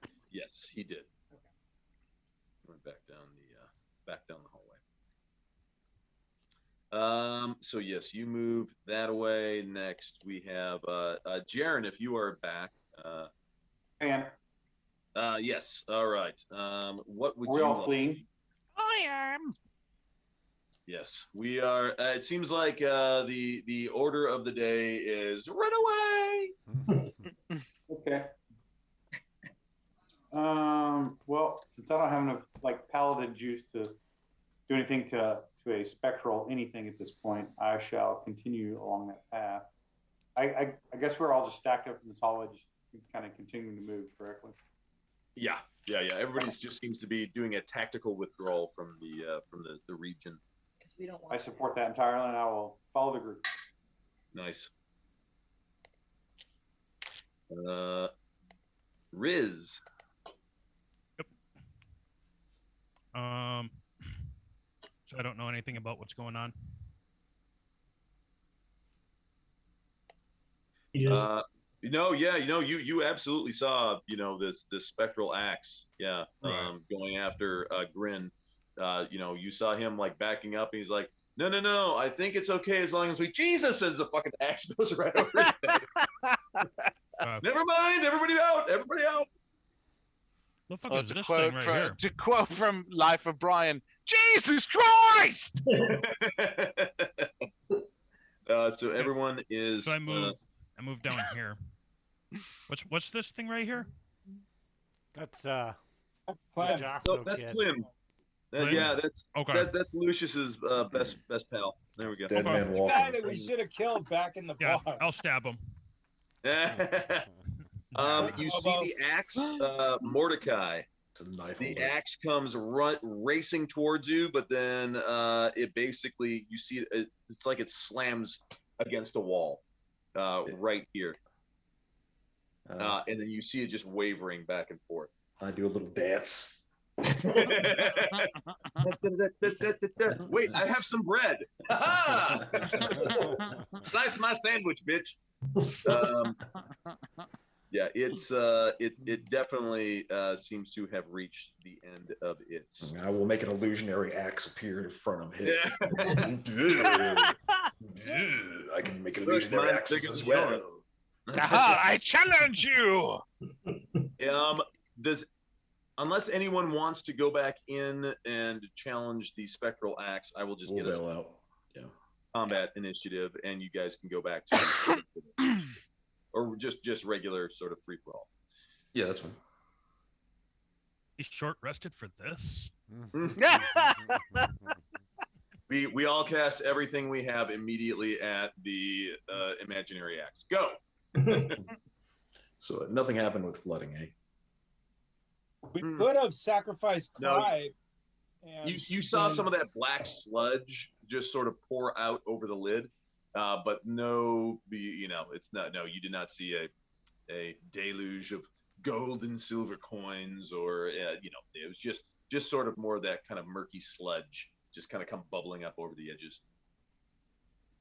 Grin gets up to this point and sees Thunder. Hello, Kitty. What are you doing so far back here? Hello, Kitty. Man. When you started poking around, here, I'll do it this way. You stick a stick in the box, no lack of that. So no stick in the box. Dead things, bad things happen. I leave. That was a true show of bravery, my friend. No, it's not the bravery. No Stick in a bravery. box. You put the stick in the box. You put the stick in the box, and you don't disturb the dead, and you disturb the dead. And no, not bravery. Bad things. Not bravery. Bravery, stick a stick in the box and see what happened. Grin, you didn't by chance collect a sample of the sludge, did you? I don't know. I look at Maybe on the stick. I look at the bottom of my belaying pin.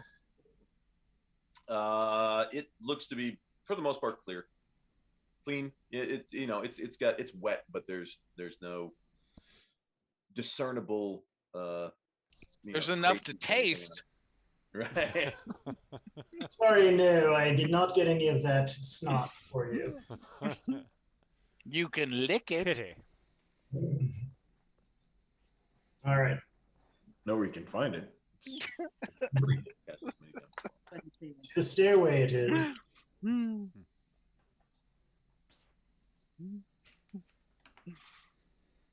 There's the rat, the rat and the cheese. Over here. All right. Another door.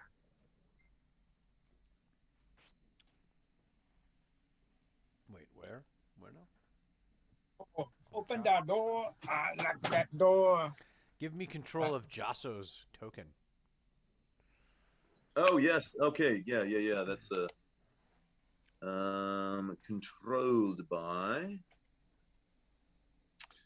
Is there a way to put a magnetic attachment on it so that when he I moves? know, right? That'd be awesome. Not at this level, but I'm there working on it. There we go. Save settings. Actually, if There you've you got go. control over both of them, if you drag click over both tokens, they'll both move at the same time. I believe you should have control of Klim Jasso now. They're Lucius. Okay. Mordecai node cantrip. Where is he? Cantrip. He is. Yeah. I don't know. He's not showing up. He's in Yeah, the instead bottle war. of having Oh, sorry. Here, I'll move him. Here we go. Let's move him over here.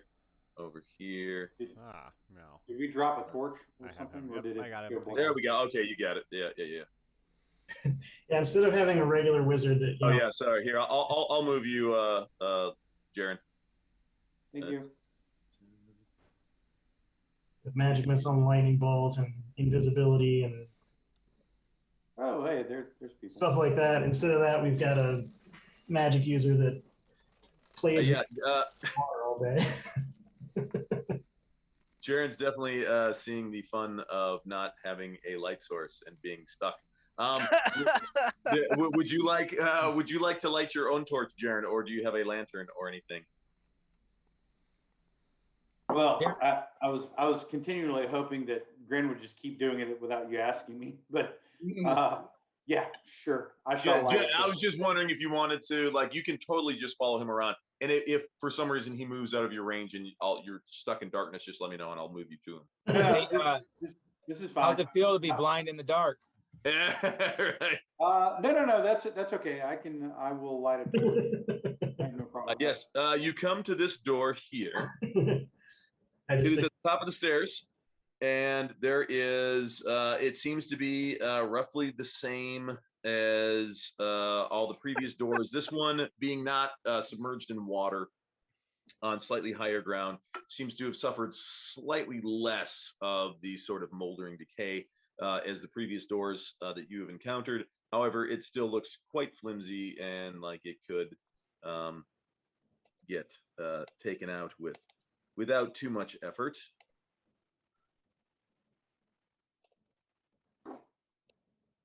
All right.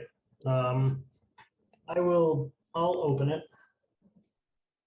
All right, sorry. Boom, there you go. Jaren's got his own light source. Here we go. Here. Dynamic lighting. Select the door. Boom. Mhm.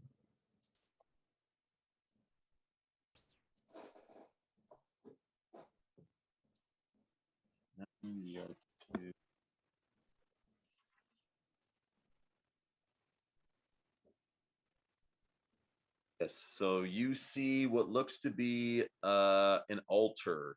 There are, from this distance, you can see that there are sort of the clay pots with dried incense and plates with who knows what sorts of offerings lying upon the altar.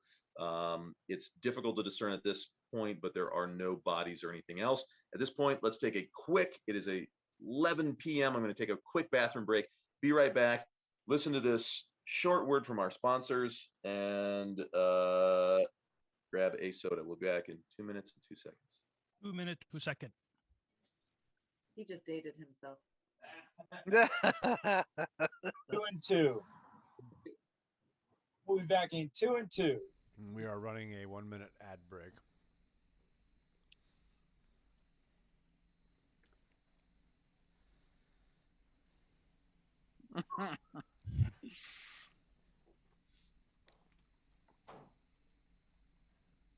Hey, Marcus. Mm-hmm. I played a character in the Renaissance Festival who wore purple and white, and I was very fruity. Hello, my name is Lord Reginald Cheek, High Chancellor of the Realm of England. Very fruity. I was known as Good and Plenty, and then Good and Fruity. Those were my nicknames that summer for my character. Nice. I can appreciate that. Good and fruity. Ah, yes, my character at the Renaissance Festival was named Hey You, Give Me Change for Hundreds.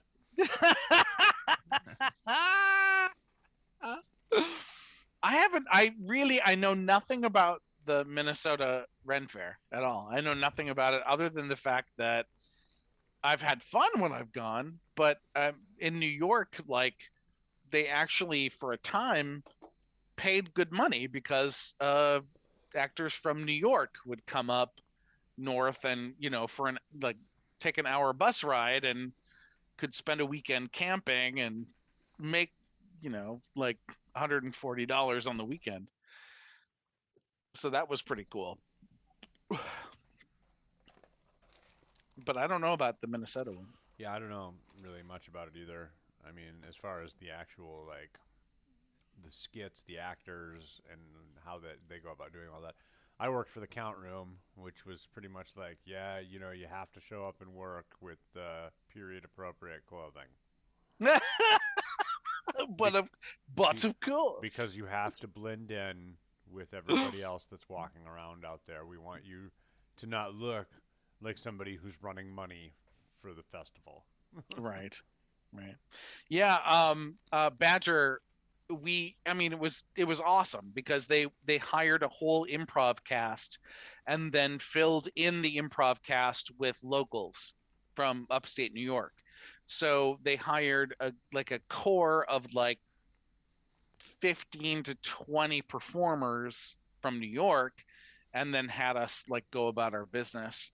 And we were awful, and we took advantage of every single improv rule you could. We were using peasants as furniture. We were doing peasant bowling. Tossing. We were basically, I was the second most powerful person in all of the Ren Fair for 2 years. So basically, anytime anyone needed to do something that had power behind it, they would come to me and go, Alan, please, I've got this great idea. So I got roped into a lot of crazy shit. My favorite one, though, was a morning that I woke up so hungover, I decided to be Iago from Shakespeare's Othello and fuck with the queen all day. So I went to all the Rose girls and I said, okay, here we go. Here's some money. Bring this to the queen and say it's from the Spanish ambassador. And I like made her like so fucked up, like the person who was playing the queen, that she came to me at lunch and she said, Alan, I don't know what the fuck you're doing, but stop, because this is fucking me up.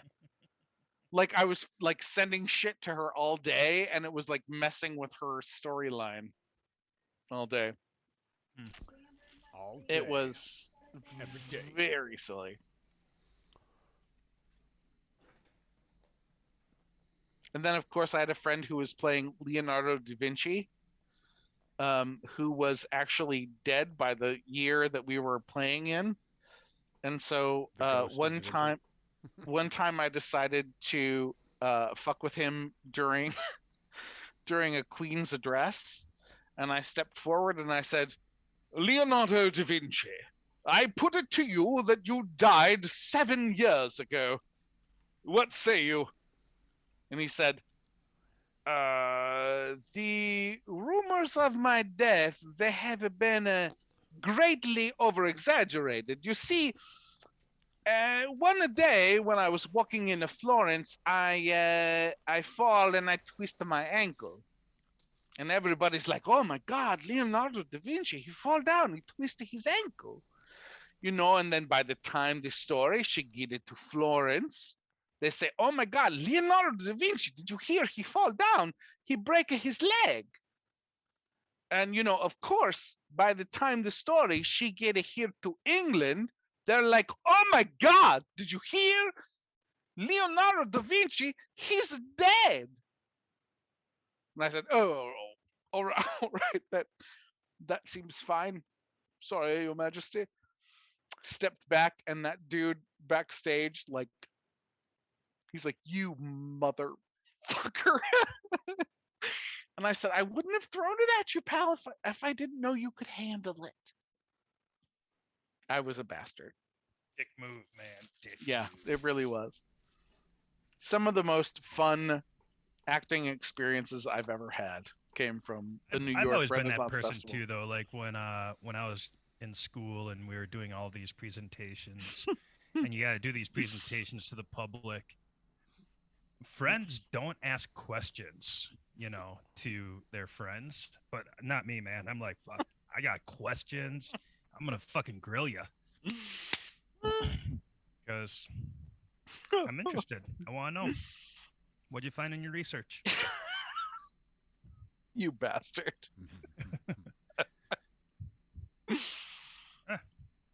Oh my god.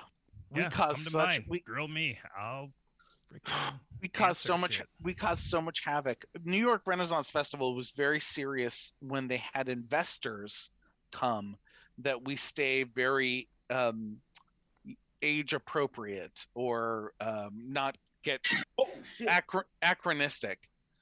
And so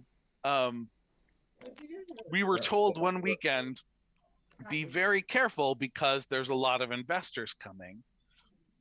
And we were doing something at what's called the Royal Ramble, where all these nobles gather, right? And we did something called Limerick, where we asked the audience that was gathering for words to rhyme with. So we were doing this whole thing. And anytime anybody fucked up a rhyme really bad, we would get them to do the dance of shame.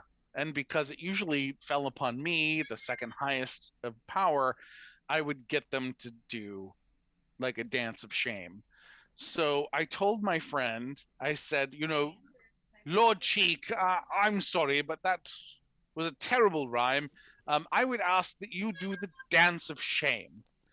And he said, yes, Your Majesty, seeing as though today is the feast of Saint Macarena,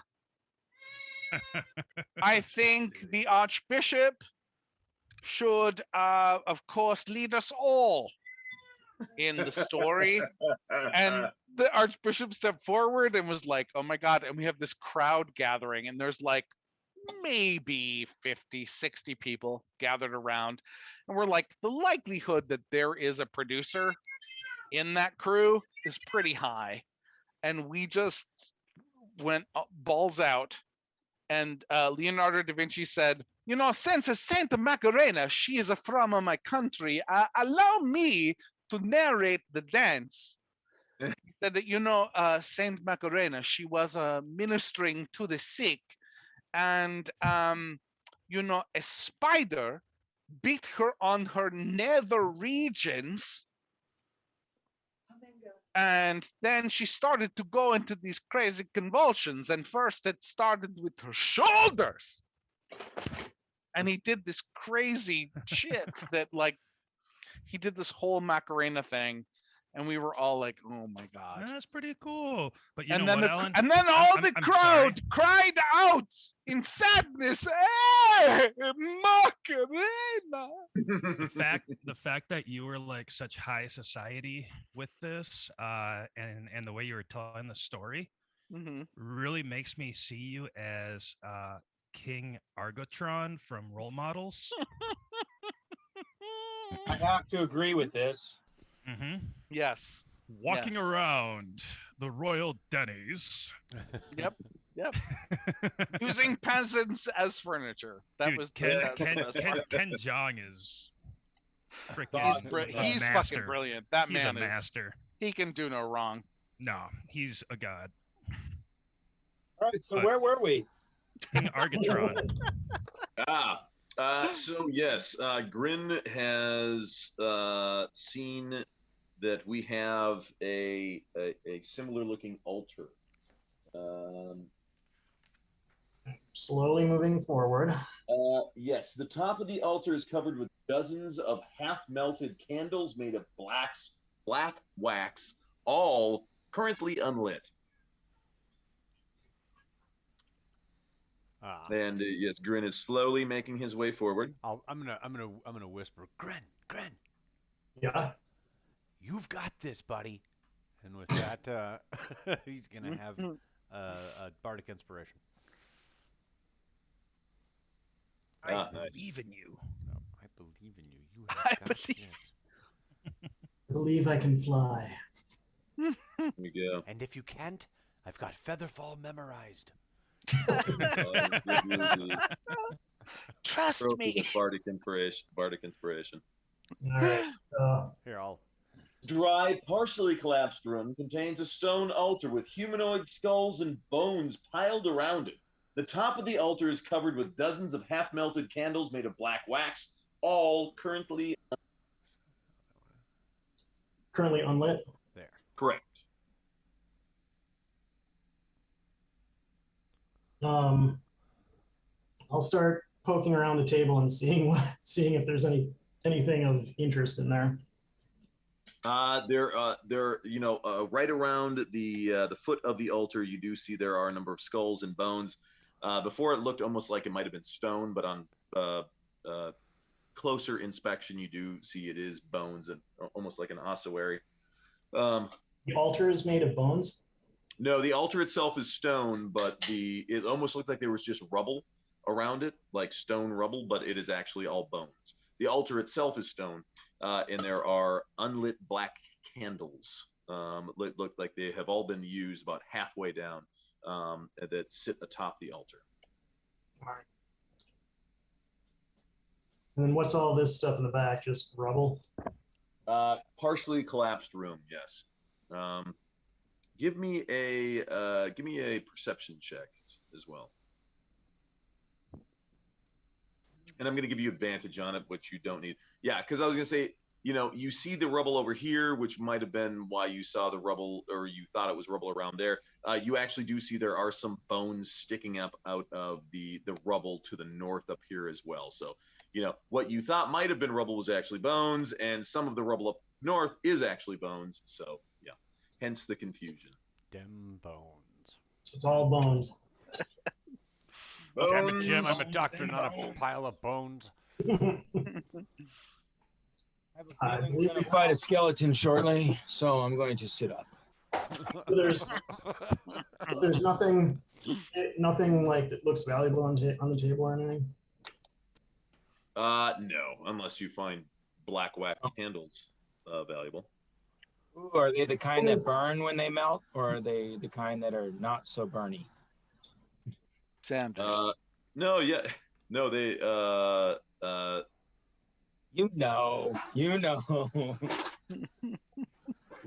I'll inspect the bones in here and see if there's anything shiny in there or anything that sticks out. Give me an investigation check, and I will give you a. Oh yes, you get the inspiration as well, which gives you a D4. Oh shit! Yeah, you don't even need it. The bones seem to be spread out, kind of few and far between. You don't notice, anything of real value. You do see like the hilt of a rusted sword poking up out of the rubble. It looks pretty bent, pretty corroded, like it's been here quite a while. It looks like there might also be sort of the broken haft of like a mace head, again, very rusted, very corroded. Is there any way to tell how long it appears anyone's been here? Does it look like it's been abandoned for for a year, for 5 years, 10 years, longer? I would, yeah, you definitely had a good roll on the investigation. Yeah, so here we go. And I don't know where I got these, but I have these cheat sheets printed up that have all sorts of useful information. In investigation under intelligence, you can see Determine time or cause of death of a recently deceased creature. That's a moderate investigation check. A hard investigation check would be like identify a well-hidden trap or object, forge a document or identity of a document, discover the true nature of a creature. So I would say like obviously due to the decay of the bones and everything, they have been dead. These creatures have been dead much longer than probably a few months, because given the decomposition, I mean, the bones have basically been picked clean at this point. And you're thinking, yeah, for nature to take its course, it's probably been months since they've been dead. Okay. If not longer. Obviously it could be longer than that, because the difference between being 3 months dead and 3 years dead is probably not a whole lot. But yeah, it's certainly more than a few months. Okay. Then I'll start taking a look over here. Okay. Area. Then you see, yes, there is more water. More water. This air. Hold on. We got what do we got? Do you have the survival check there, Grin? Survival skill? Yeah.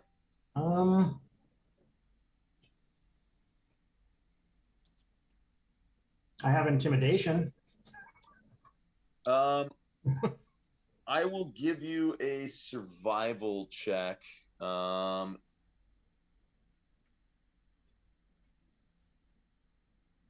Even though it's untrained, it's not something that is so esoteric like Arcana, where you need training in it in order to do anything.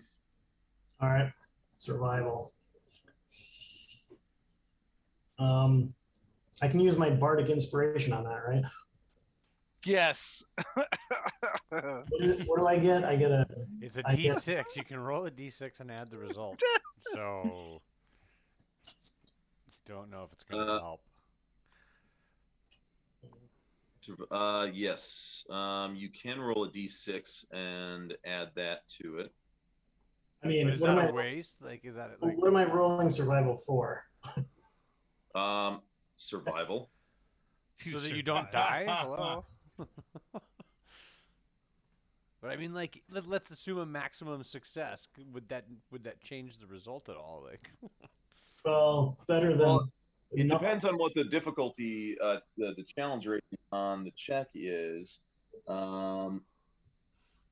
However, Grin does not notice can't really distinguish the difference between the putrid stench of sort of murky water in the rest of the area and the smell of pent up methane gas, which has built in this chamber. As soon as he brings the torch into the chamber, a dexterity saving throw as the entire chamber ignites into a gigantic fireball. Ooh. Ooh, Indiana Jones. Water, dive in the water. Not good. quick, submerge yourself in that foul water. Oh my God, it's all petroleum. This is worse. This is so much worse. Dexterity. Oh, my eyes! Hide behind Clyde. No. Clem. Clyde. Sorry, did you say a dexterity saving throw? His name's Clyde now. I'll use my inspiration to give myself the 18. Got you.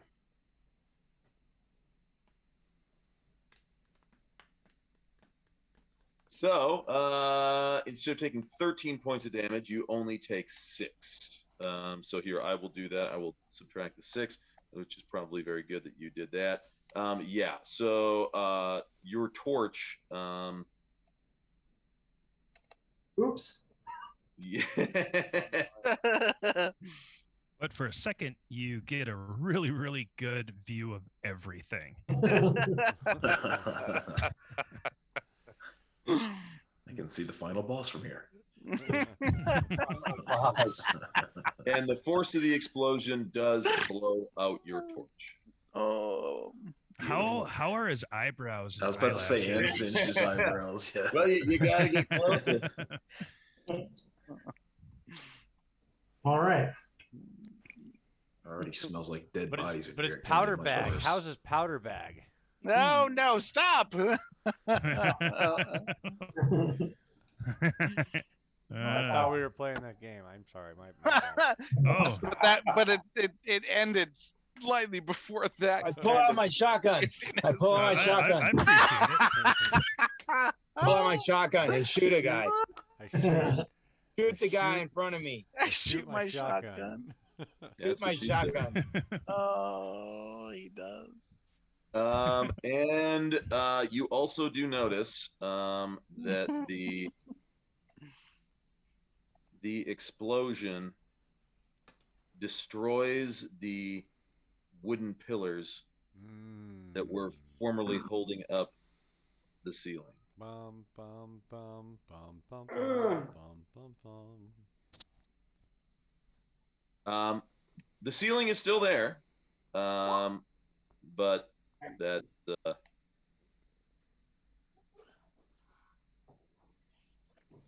now you can just see little stumps like stalagmites and stalactites of sort of charred wood clinging to the ceiling and just protruding out the surface of the murky water. See you, Matt.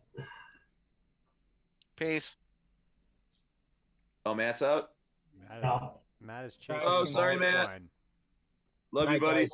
Be good. Night, Matt. Fun. Peace. All right. All right. The ceiling's still up, though. Ceiling is still up. I will back up to where the stairs are here. Thank God for a good Masons Guild. Right. Well, What would everybody else like to do?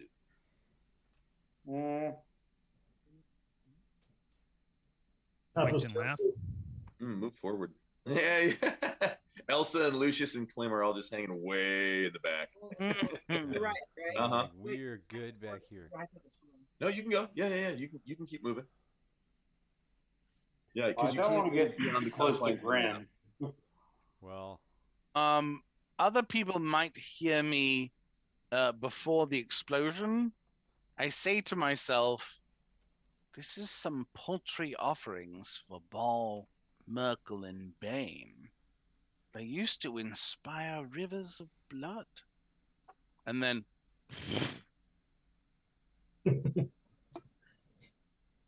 Mm-hmm. It got dark. And the lights went out. So does it smell like there's any methane left in there? Right now, all you can smell is like your own burnt hair. smells like burning. But your wisdom would tell you that, you know, any gas that was in the area would be ignited, and it would most likely take at least a little bit of time for the gas to refill the chamber. I mean, even if there was, you know, an industrial sized blower blowing fucking methane into this thing, it's still going to take probably at least a few minutes for it to fill.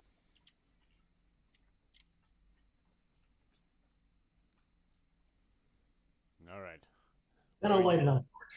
I make sure the feather in my cap has not been singed. Well, you heard him.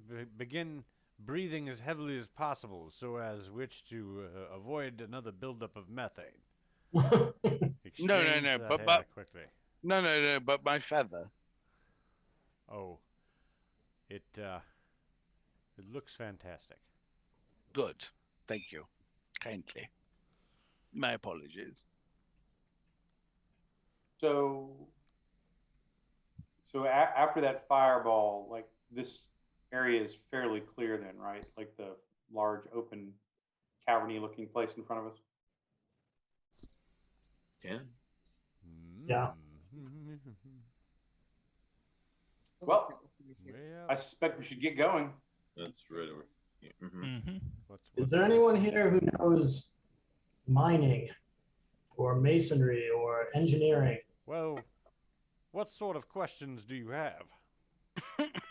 Well, I'm no engineer, but all of those support beams holding the ceiling up were just destroyed. I'm not sure I trust the ceiling to stay up. I believe that that's a fair assessment of our situation. So do we go back and around? Do we take our chances on a cave-in? Yes, I believe we should go forward. Who's the most intelligent person in our group? I'm thinking we've run into two of these nasty culty kind of people, and we have not. We've run into 2 fists and like 5 Iron Council. Is there something more that I can ascertain that we are looking to accomplish while down here? Like, I know that we haven't explored everything, but we have done some stuff. Weren't we looking for this as a means of transportation between 2 places? Or a path between 2 places? No? I thought we were looking to find the 3 or worshippers of the 3 and put the boots to them. Yeah. That was basically. That's where I thought we were at too. That's all Captain ours. Zodge was Okay. said, find out where they, where they operate, and not even like not bring him to jail, not Just kill not him. rough him up. He was like fucking kill him, just wipe him out, like fucking shoot him in the face like a dog. The one thing that we might be able to do is we might be able to just collapse the entire hallway that we haven't been down, potentially trapping people in there if they don't have an alternative exit. Is there no other way out? I believe that was someone had said that we could travel between here and there via this means down here. But maybe I'm losing my mind. There's still a good section that we haven't explored up ahead, and there's of those 3 doorways, the ones inscribed with Bane, Miracle, and Ball's image. We've taken 2 of the 3 doorways. There's still 1 more remaining.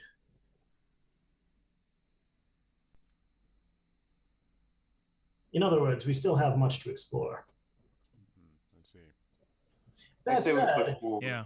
perhaps the entire structure does have a certain note of justice to it. I mean, it is a working area of the 3. Nothing bad could come of collapsing their entire structure. I'm sorry. I love you, Joe.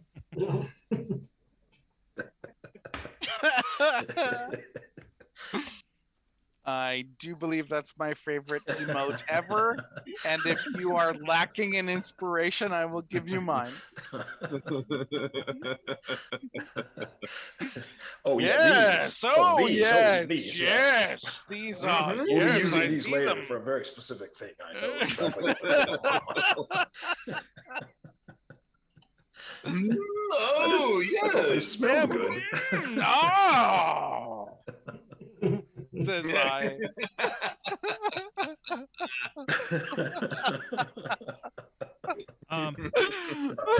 That one's something screaming dog. So, Mark, being highly educated in the ways of underground engineering, Okay. it's basically what I went to college for. Of course. Minored it. What would my risk assessment be continuing down here? Give me a. Let's see. You would Been rolling assess that so there's good all risk. night. Yeah, I'm like, you know what? I'm gonna roll this shit, and you're not gonna know. If you fucking made it or missed it. I'm gonna make Everything it. on It's my gonna be. everything on my sheet is current, so just That's right. just By the way, hurt me, Joe, hurt me, I'm not Daddy. kidding. If you're lacking an inspiration point, please tell me. All right. I'm thinking, not looking at your stats at all. I'm thinking this would be a history check, because this is going back to your. My history is +4. All right. All right. Well, fucking A. Let's see. Let's see what the fuck the dice come I up am with. trained in it. You didn't Hold tell on. me Oop. this was your Ah, jam. motherfucker. Stupid thing. Sorry, I just. Stupid mother of. Loading. Reading core rule books. Critically hitting. Recalculating Buffering. splines. Hatching dragon eggs. There we go. It's all happening. Hatching dragon eggs. Hatching dragon eggs. All right. So here we go. We're gonna do this. Kazuya. Taking the bananas out of the barrel.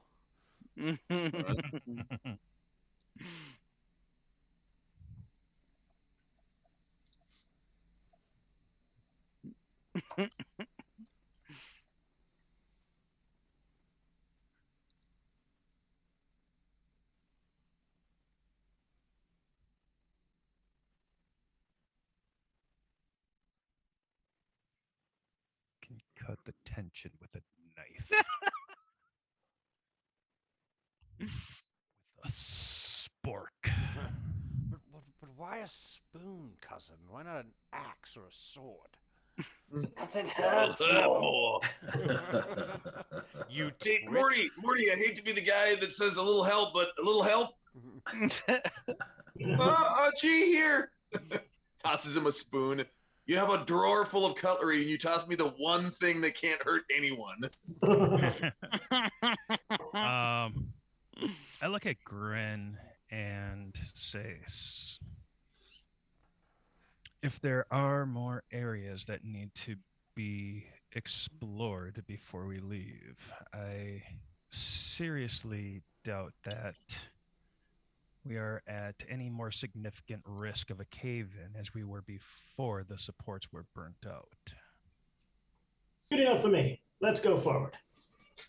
Yeah.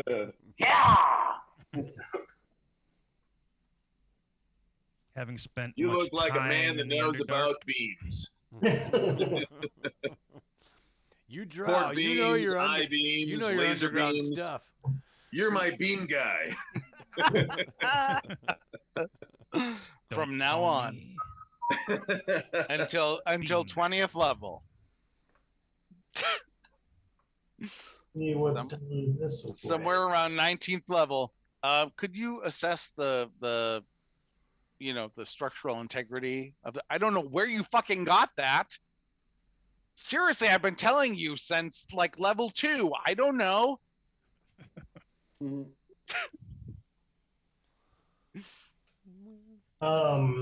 So Grin stops for a second, looks up at the ceiling. Yeah. And at that point, so Jaren and is this Mordecai? Yeah. As soon as Grin stops and he looks up, you all kind of look up and follow him, and you can hear like a.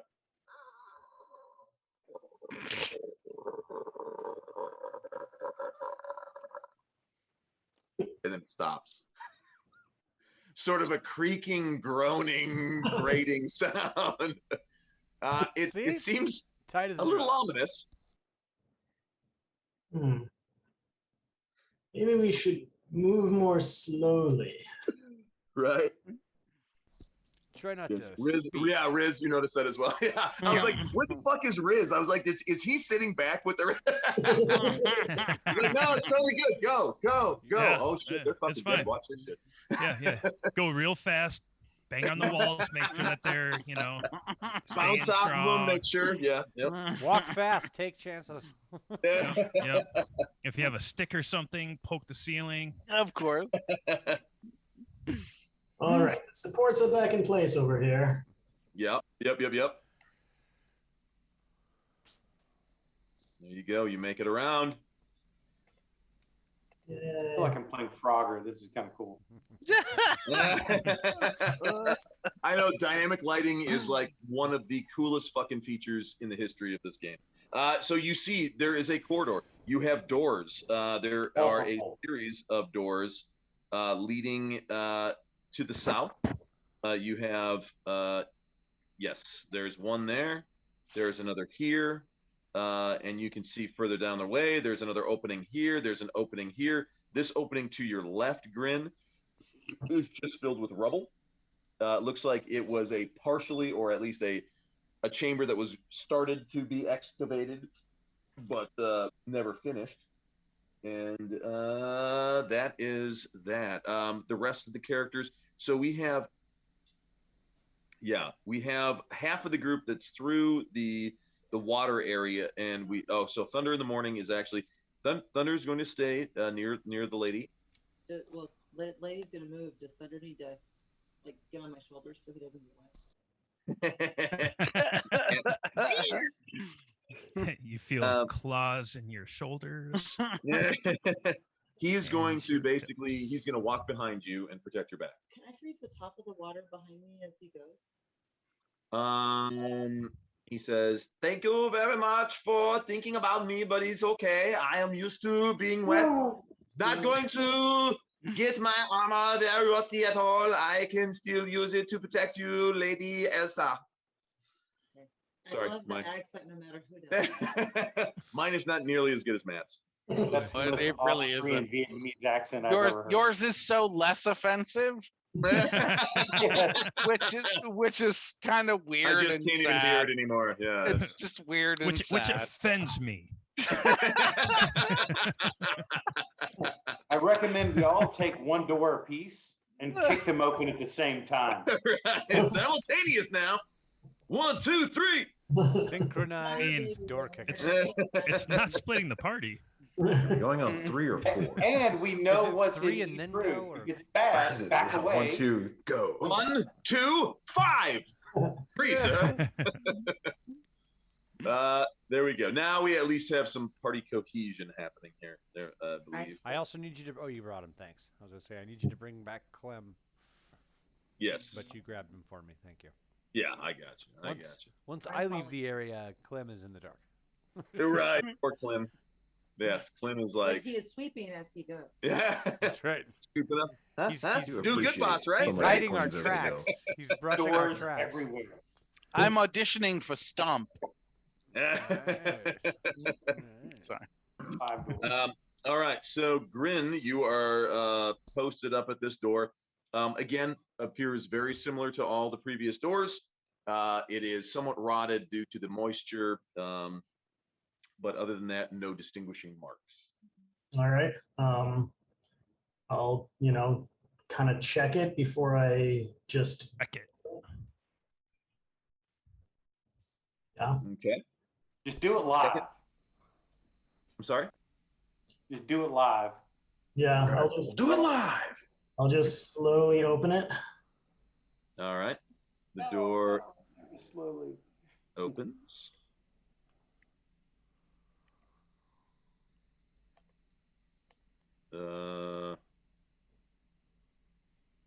That's a weird thing. Why can't you see that?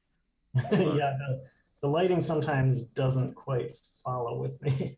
Yeah. Oh, there we go. Is it following now? Boy, that's a weird fucking. What in the? This room is shrouded in darkness. Oh, fuck. I Boy, thought. hold on. Sorry. Let's see if I move you there. What the shit is going on? I'll see Sorry, not you on the quite dark sure, side of the room. I can do this manually. There we go. Did that work? Hopefully. Still in the dark. What the fuck? Why is that like that? Give me 1 second. Let's see. I was just giving him a torch.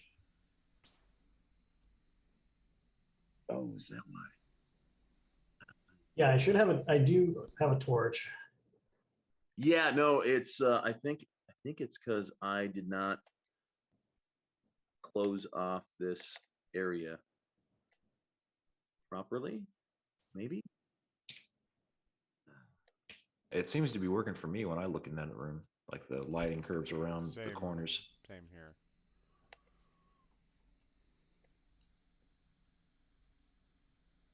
Oh, it's the weirdest shit. Yeah.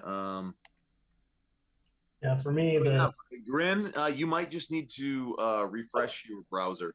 wait there, it just lit up. Oh, okay. Okay, there it went. All Oh, right. Yeah, sorry. So Jaren walked behind him. He's probably holding a torch, right? That is correct, sir. Yeah, so you lit it up for him when you walked over there with your torch. So you should have a. Oh no, shit. Got blown out. Oh, that's right. Yeah, your torch got blown out. Sorry. right, but I used it. And I went and lit another one. Okay, there we go. That's exactly what was going on. Mystery solved. There we go. Yeah, I was like, why is it not lighting up for you? Dynamic lighting fools the DM too. This room, much of this room has fallen in. The debris field is mostly burying what you can see as a stone sarcophagus, which lies somewhat open, and even from 5 feet away, it looks as though the sarcophagus is completely empty. Is there any writing on this one, or is it notable in any way?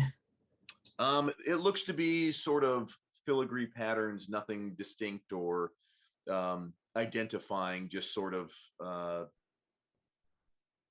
nonchalant type finery, just decorative etching, nothing that would tie it to any like particular thing. I pick up one of the rocks and toss it into the sarcophagus. It explodes. No, nothing happens. All right, I'll kind of peek in. I'll put the torch in and just see if I can see anything inside there. Now it looks at the very bottom corner. It looks like you can see like a couple of bones. You would guess this has probably been looted. Like at some point there may have been a corpse in there, but some point long time ago, given the amount of dust that is caked upon this sarcophagus, and it looks like it's been undisturbed for years. Yeah, it's been looted a while ago. All right. Nothing but emptiness and some bones in there. Let's try door to the north, door to the south. Door number 2. Door number 2. I'll go into that room that he was just in. Just give it a second look. All right, you can roll an investigation check.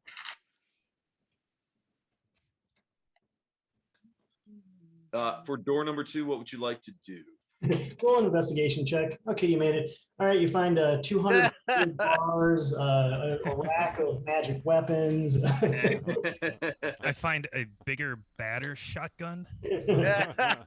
I would say that you would, had you heard Grin's thoughts, you would agree. It looks like this at one point had been a burial chamber. There are no distinguishing marks on the sarcophagus, and it looks like it has been looted years ago. Your knowledge of how things age in the Underdark is certainly coming to the forefront here. This particular chamber, an open sarcophagus stands at the back of this dusty crypt. Its heavy stone lid lying on its side between the sarcophagus and the southern wall. The north-facing side of the sarcophagus bears faded frescoes of spear-wielding warriors charging across golden plains of horseback. All right, I'll take a look inside.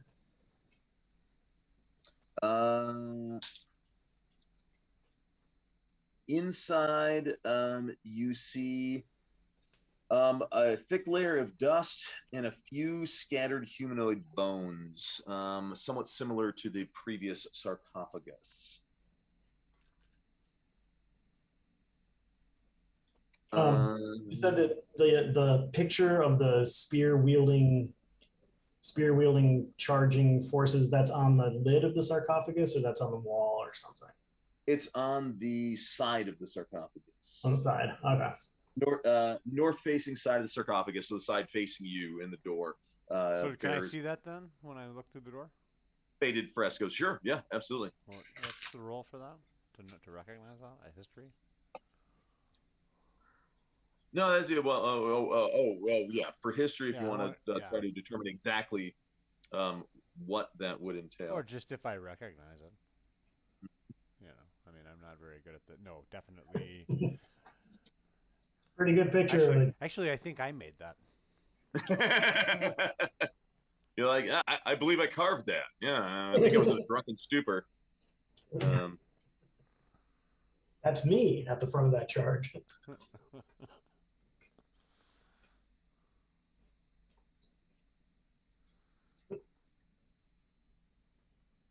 I never did. Lucius never did see the barbarian one. Lucius the Barbarian. Hold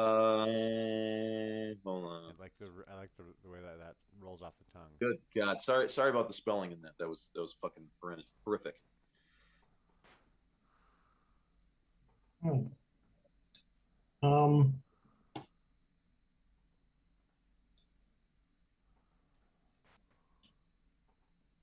I will investigate that further.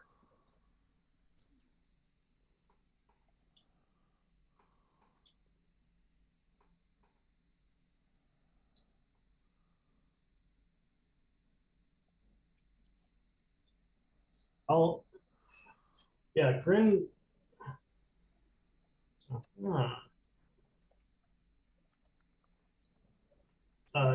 Grin looks back to whoever else is in the room, Lucius, I guess.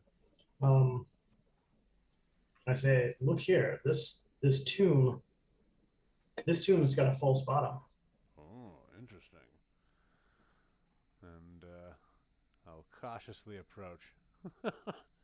The same way I saw you walk over there as best as I can. I heard the lady Elsa has a false bottom. Ooh. Oh! Oh! It was there. It was low-hanging fruit. Had to go for it. I don't think that's much better. Just call Elsa's fruit low-hanging. She has a false bottom. Bottom of low-hanging fruit. I don't know. Mark, meet Shovel. Shovel, this is Mark. Boy. That's right. Just keep on digging. I'll get out eventually. Elsa knows where. Let me tell you how to dig stairs in a hole. So I'm not just gonna smash right through it. I'm gonna take a look. I'll take a look to see if it's trapped or if there's something, if in any way it's if I feel like there's danger to doing it, but I'll kind of look around too and say, does anyone ready? Right. Watch out for poison darts, pygmies, and whatever else might come chasing at us. One of those weird dolls that sings at this strange song over. Teleporting. Give me an investigation check. I'll aid him. And he still has his. Or did he use his dice? He did. Oh, it's a good roll. Yeah. No, you don't seem to see anything beyond that. You would guess that whoever designed this was probably thinking that having the false bottom in the sarcophagus was going to be enough to, delude any sort of trophy seekers. All right, then I will. I'll use the cutlass, whatever, the pommel, and try to smash through the plaster bottom. Yeah, unlike the stone of the rest of the sarcophagi, it breaks quite easily. Below, there's a cavity that contains a human mummy floating in a shallow pool of red brine. in its eyes, there are 2 moonstones embedded deep within the sockets. Hmm. Well, that's disturbing. That's not something you see every day. Oh, yeah, that's it's disturbing 1 and valuable 2. Does it smell like anything? I mean, besides a mummy? Salt water? Yeah, the brine has a sort of a salty tinge to it. Salty brine. And it looks like it's, does it look old? Does it look like it's been here a while, or does it look new?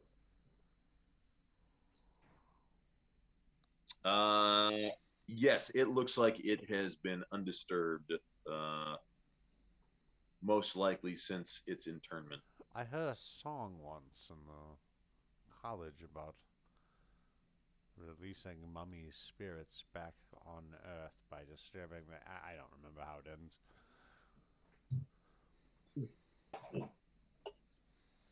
Mordecai is all prepared to do magic stuff. Somebody magic stuff. Shrieking dolls. Shrieking It doll. wasn't shrieking, it was singing. It was just a creepy song. Very creepy school children style. That's Everyone's right. gonna kill you song. The music was actually pleasant. It's just Yeah. that it was there. I mean, it is a Disney song. It's true. How would you all like to appreciate? Appreciate? Appreciate. That's a I word. appreciate you. Oh my God! Appreciate that. It's Please. both approach and appreciate.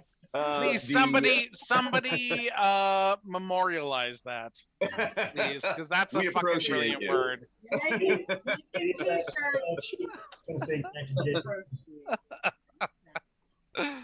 I appreciate you. I appreciate you. There you go. The critical fail appreciates you.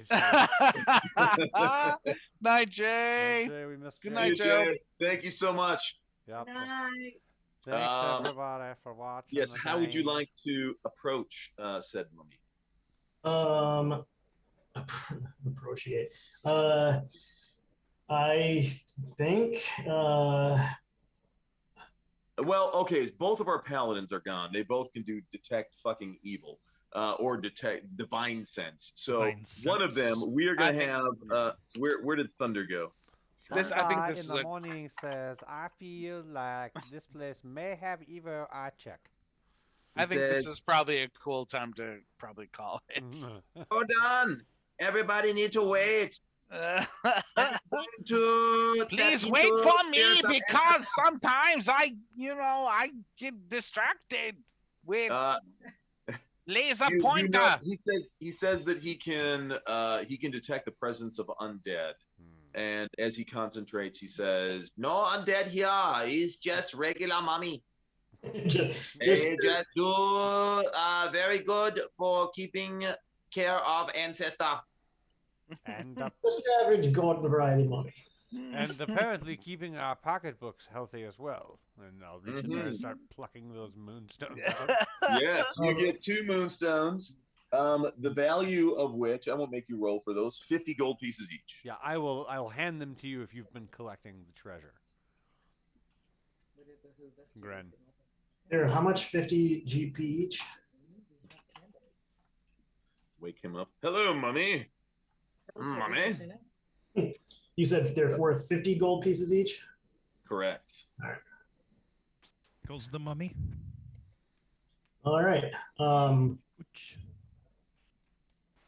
Say sorry, old chap, but I think we could probably make better use of these than you. Everybody give me a quick history check. history. I can't give you a quick one. I can just give you a normal one. I wish that there was a way that I could tell the character sheet. I wonder if I can tell the character sheet about my jack of all trades so that it adds the +1 in there for me. Oh, well. Yeah, let's mine would see. be 14. Well, then. yes. It might check me out. What's this? Like the right Oh no. it's campaign to expertise. make a intelligence-based character. I don't know. I kind of like not having to worry about any of this.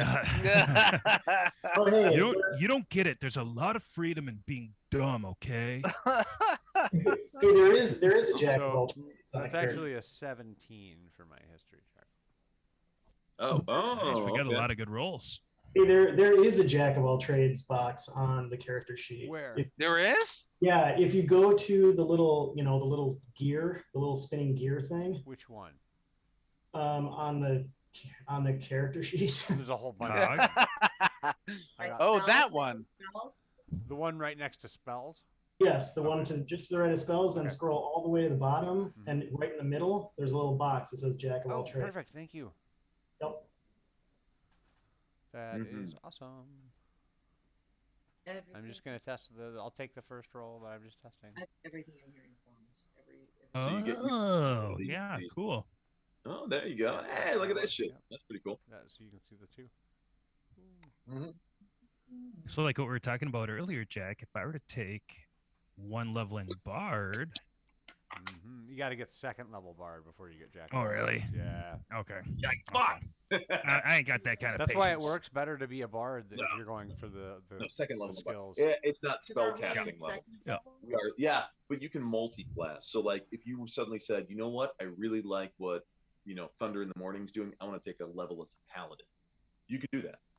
That means that you, instead of like when you level up the next time, you wouldn't get to be third level as a sorcerer, you would be a second level paladin second level sorcerer and a first level paladin. Whereas everyone else would be a third level, whatever. You can adopt other characteristics. From You can. Other... Generally speaking, yeah. Generally speaking, it's you're going to get the most bang for your buck out of sticking with one. But there are some like cross-class synergies. Like Paladin and Sorcerer actually do have a lot of bonuses because both Paladins and Sorcerers use Charisma as their casting. So there's like some good shit there. But yes.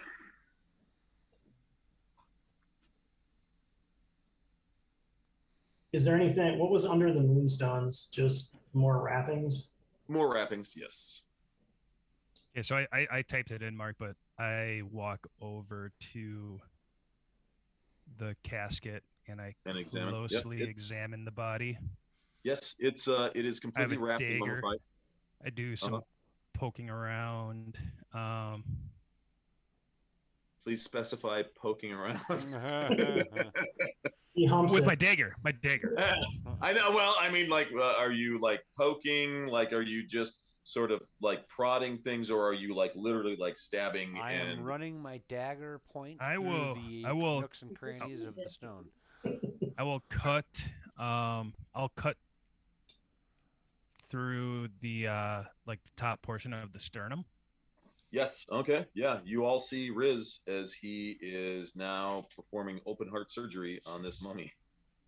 He stabs his dagger into the chest. And, Nope, not like scalpel cuts. Scalpel cuts. Right. Not like whack. Not right. Not like adrenaline shot from Kill Bill, but more like right. But yeah, no, I do a little scalpel cut, and I just like do a little bit of examining inside the torso.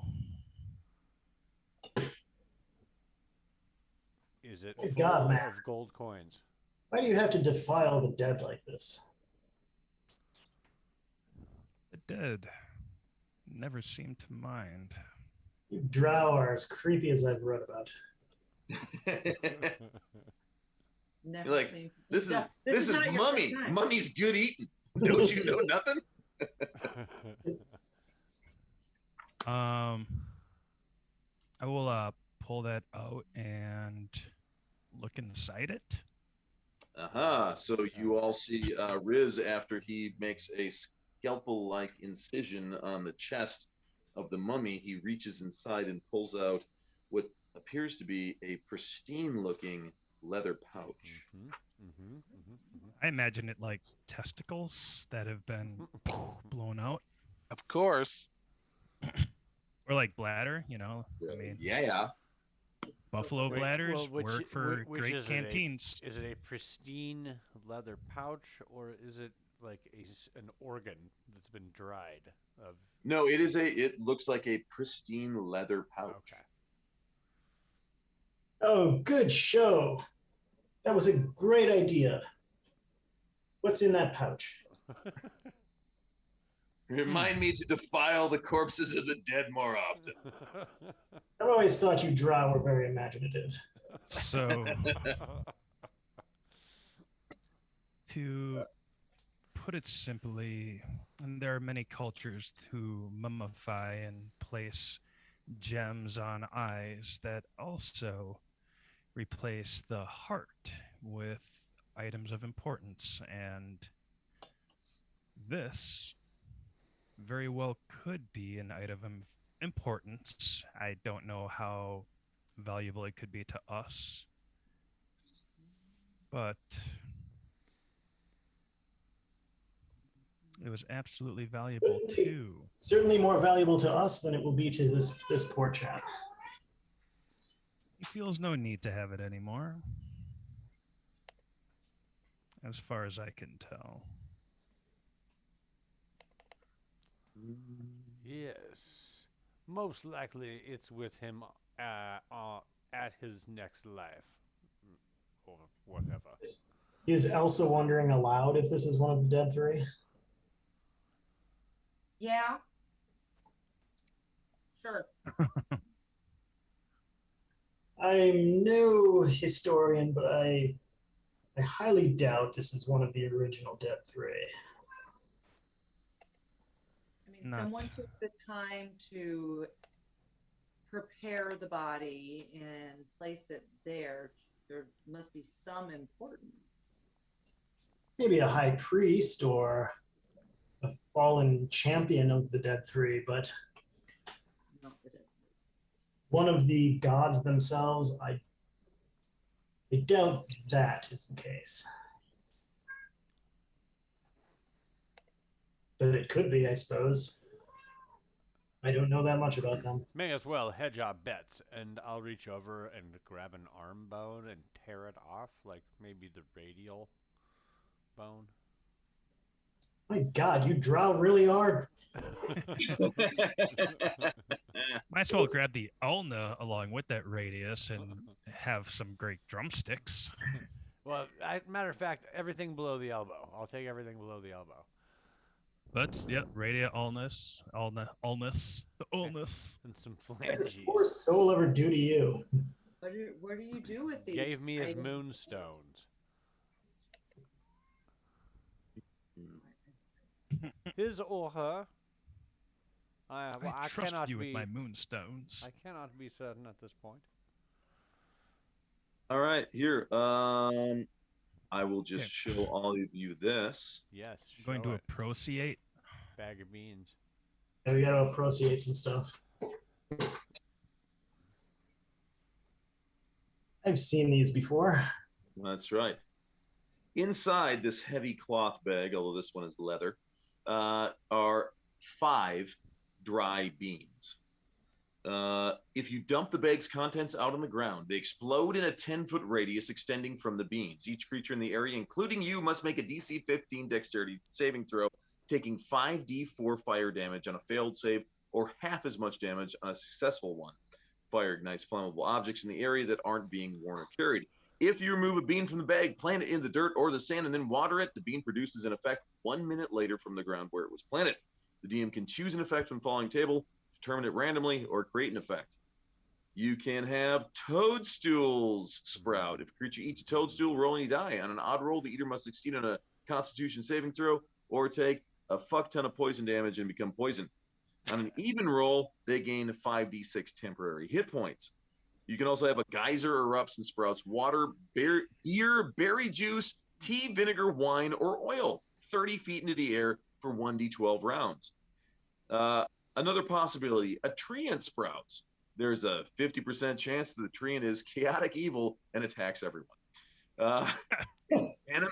A mobile stone statue in your likeness rises. It makes verbal threats against you. If you leave it and others come near it, it describes you as the most heinous of villains and directs the newcomers to find and attack you. If you are on the same plane of existence as the statue, it knows where you are. It becomes inanimate after 24 hours. I like 100. Let's just go. For Yeah, the Ot 100. Yeah, I am actually going to. There we go. I will explain this to everyone as I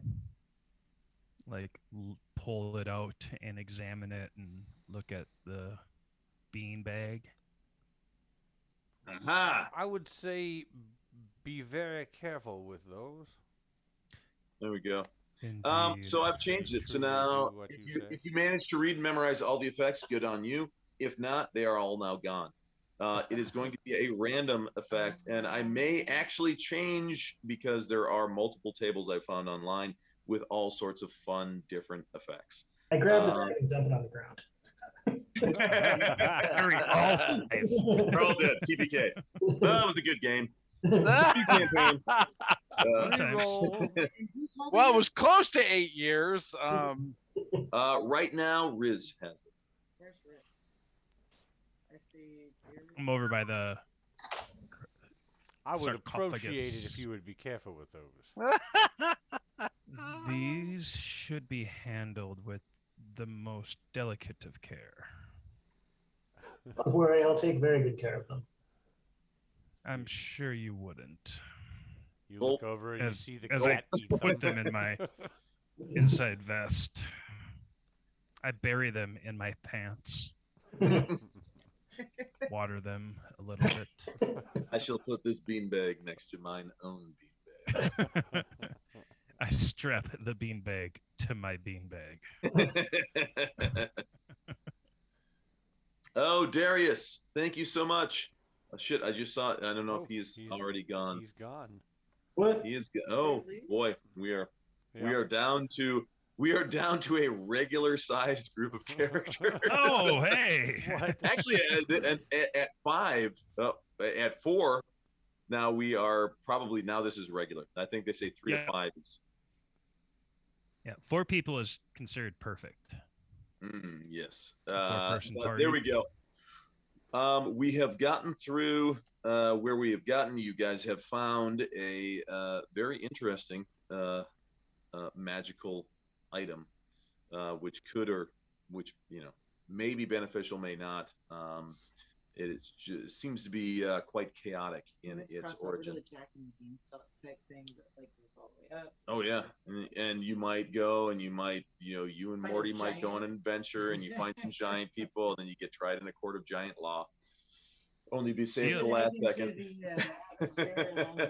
It kind of feels like a in case of emergency break glass plant bean. Mm-hmm. Yeah, it is a wait 1 full minute, so it's almost like a ritual. It's like that's 10 rounds of combat. So generally speaking, like if it's an emergency, yeah, it's kind of like, if we're going into an unexpected situation where we're extremely well prepared, let's see if a bean helps us. And if it doesn't, well, at least we're prepared to fight it. Right. Mm-hmm. It takes a minute. We could do like a stealth mission and sneak into someone's cabin or something. Right, and plant that shit in, and then walk out. Fuck you. We gotta hang around. Like the last campaign, campaign, one of the good ones. Like the last campaign when we were in the audience of the big nasty dude that I pulled my shotgun out on, like going over to a corner and planting one in like each corner of a great hall, and then shooting your shotgun, and then shooting the shotgun. You boys ready to go to Mexico? Anybody here want to go to Mexico? I heard the cat say yes. Yeah. All right. Boy. Well, are we wrapping here for this evening? I think so. I believe. Oh my God! Too bad Darius is already gone. I found an alternative list for the bag of beans, and one sprouts a forest, and you roll randomly for all sorts of things like what type of tree is it? Is it a broadleaf tree, a needle-leaf tree, a fruit tree, an edible nut tree, a resource tree, on and on. And for the broadleaf trees, alder, birch, chestnut, eucalyptus. And then for all of the someone different say trees, rhododendron? Rhododendron? absolutely, that is one of the types of. If it's an ornamental tree, if you roll a d8 and get a 6, it is a rhododendron. That sounds like how J.R.R. Tolkien wrote the first 6 chapters of Fellowship of the Ring. Oh, good Lord, yes. And they traveled through the forest, and the trees were very tall with long limbs. Some of the branches were twisted with knotty, and other branches were straight, and some of the branches waved in the wind, and more branches. I tried reading that book, I don't know how many times. And I think finally, Mark, you were like, just skip to the chapter titled Strider. Just skip it. I know.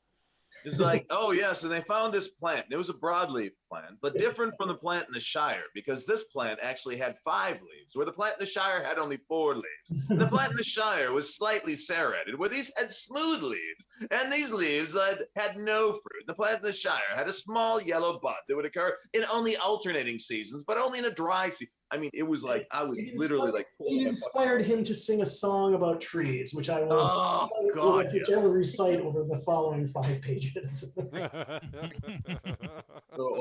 J.R.R. Tolkien? Yeah. Tolkien's, like, all due respect to the fucking grandfather of all fantasy literature, because before him, nobody had ever done it. Nobody had ever decided, let's write a fantasy, like, magical creatures novel, but pretend like it's real.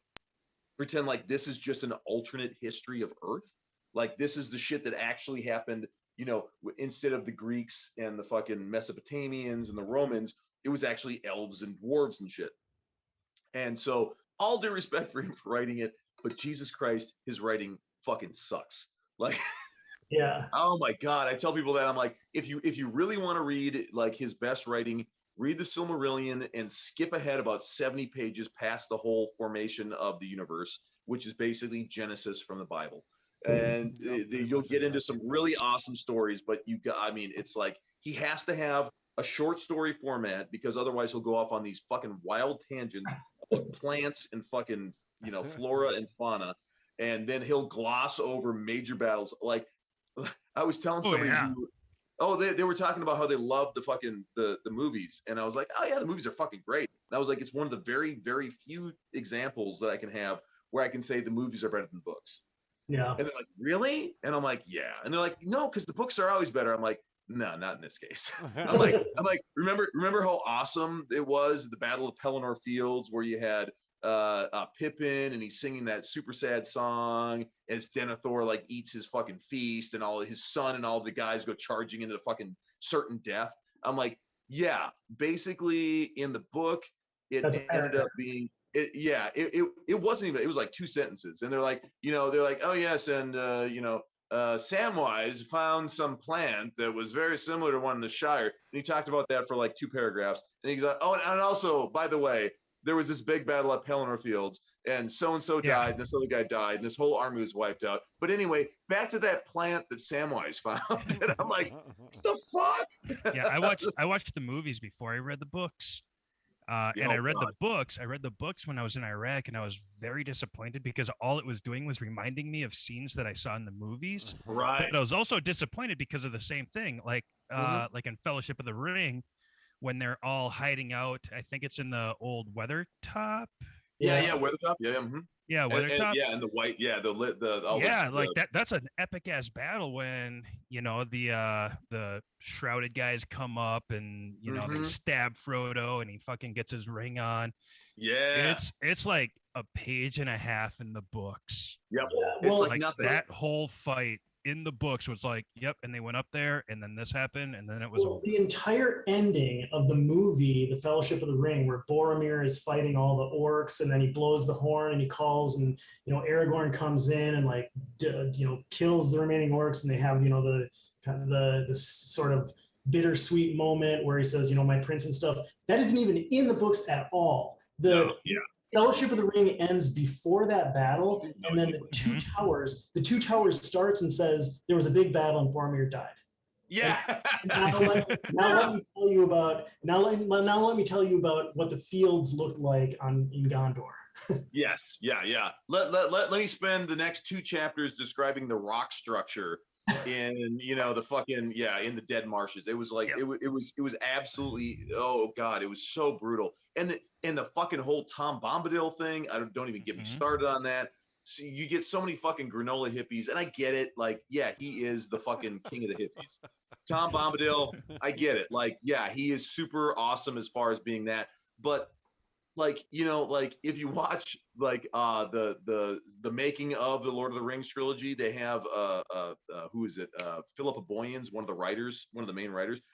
She describes why they couldn't put him in the movie. And she was like, yeah, you spent all this time building up the ring as this thing of like absolute corruption. Like even Gandalf is like, like, no, Frodo, don't tempt me with it. I dare not touch it. And he's like the most powerful character you've ever seen so far. The guy can do fucking, fireworks at a whim. He can blow fucking, ships out of smoke, do all sorts of crazy shit. And then, he's absolutely terrified of the power of the ring. And in the books, they meet Tom Bombadil and they're like, and Frodo's like, yeah, I have this ring. And Tom grabs it and he like looks and he's like, puts it on for a second. He's like, oh yeah, it's the fucking One Ring. All right, here you go, have it back, no problem. All right, well, what else you guys want to do? You want to talk to my fucking trees? And she was just like, yeah, it immediately castrates everything you've done to build up the power of the ring at this point because he's completely unaffected by it. And it did the same for me because when I read the books the first time, I remember getting to that part with Tom Bombadil, and I had the same thought because I was like, holy shit, like this dude is not tempted at all. And I'm like, this guy is like, he's like the badass fucking boss. He's going to come back. And like, and in their time of dire need, when you think all things are, when all lights go out, you'll see Tom Bombadil come charging in and he's going to fucking save the day. Nope. Never fucking mention him again. I was just like, what in the absolute fuck? Yeah. The writing was horrific. But yeah, again, like it still spawned everything that we spend so much of our time on. Right. Yeah. It wasn't so much like with Tolkien's writing, it's not so much his like stories and plots, it's like the world that he created. Right. Like that's the cool part is, all of the he put so much work into creating what the world was, all the cities, all the towns, all the places, the maps and the roads and the history of the entire history of the dwarves, the entire history of the elves, the entire history of the what were the men that Aragorn was a member of, the Númenórean. Like he's got all these, the Silmarillion. It's all this history, just a lot of stuff to draw from. And I think that's what people did. They were like, I'll take from this and make my own stories that are cool. Yeah. And they've done such a great job, like taking the torch from him and being like, holy shit. Well, yeah, let's like what he started with was fucking amazing. And real quick, guys, I'm gonna go ahead and log off the stream. Thanks everybody for watching. we're gonna be doing not this Thursday, but the following. We're gonna have a second night of gaming. I believe that's the plan right now. We'll keep you posted as things change. Thanks. Next week on Masterpiece Theater, we shall discuss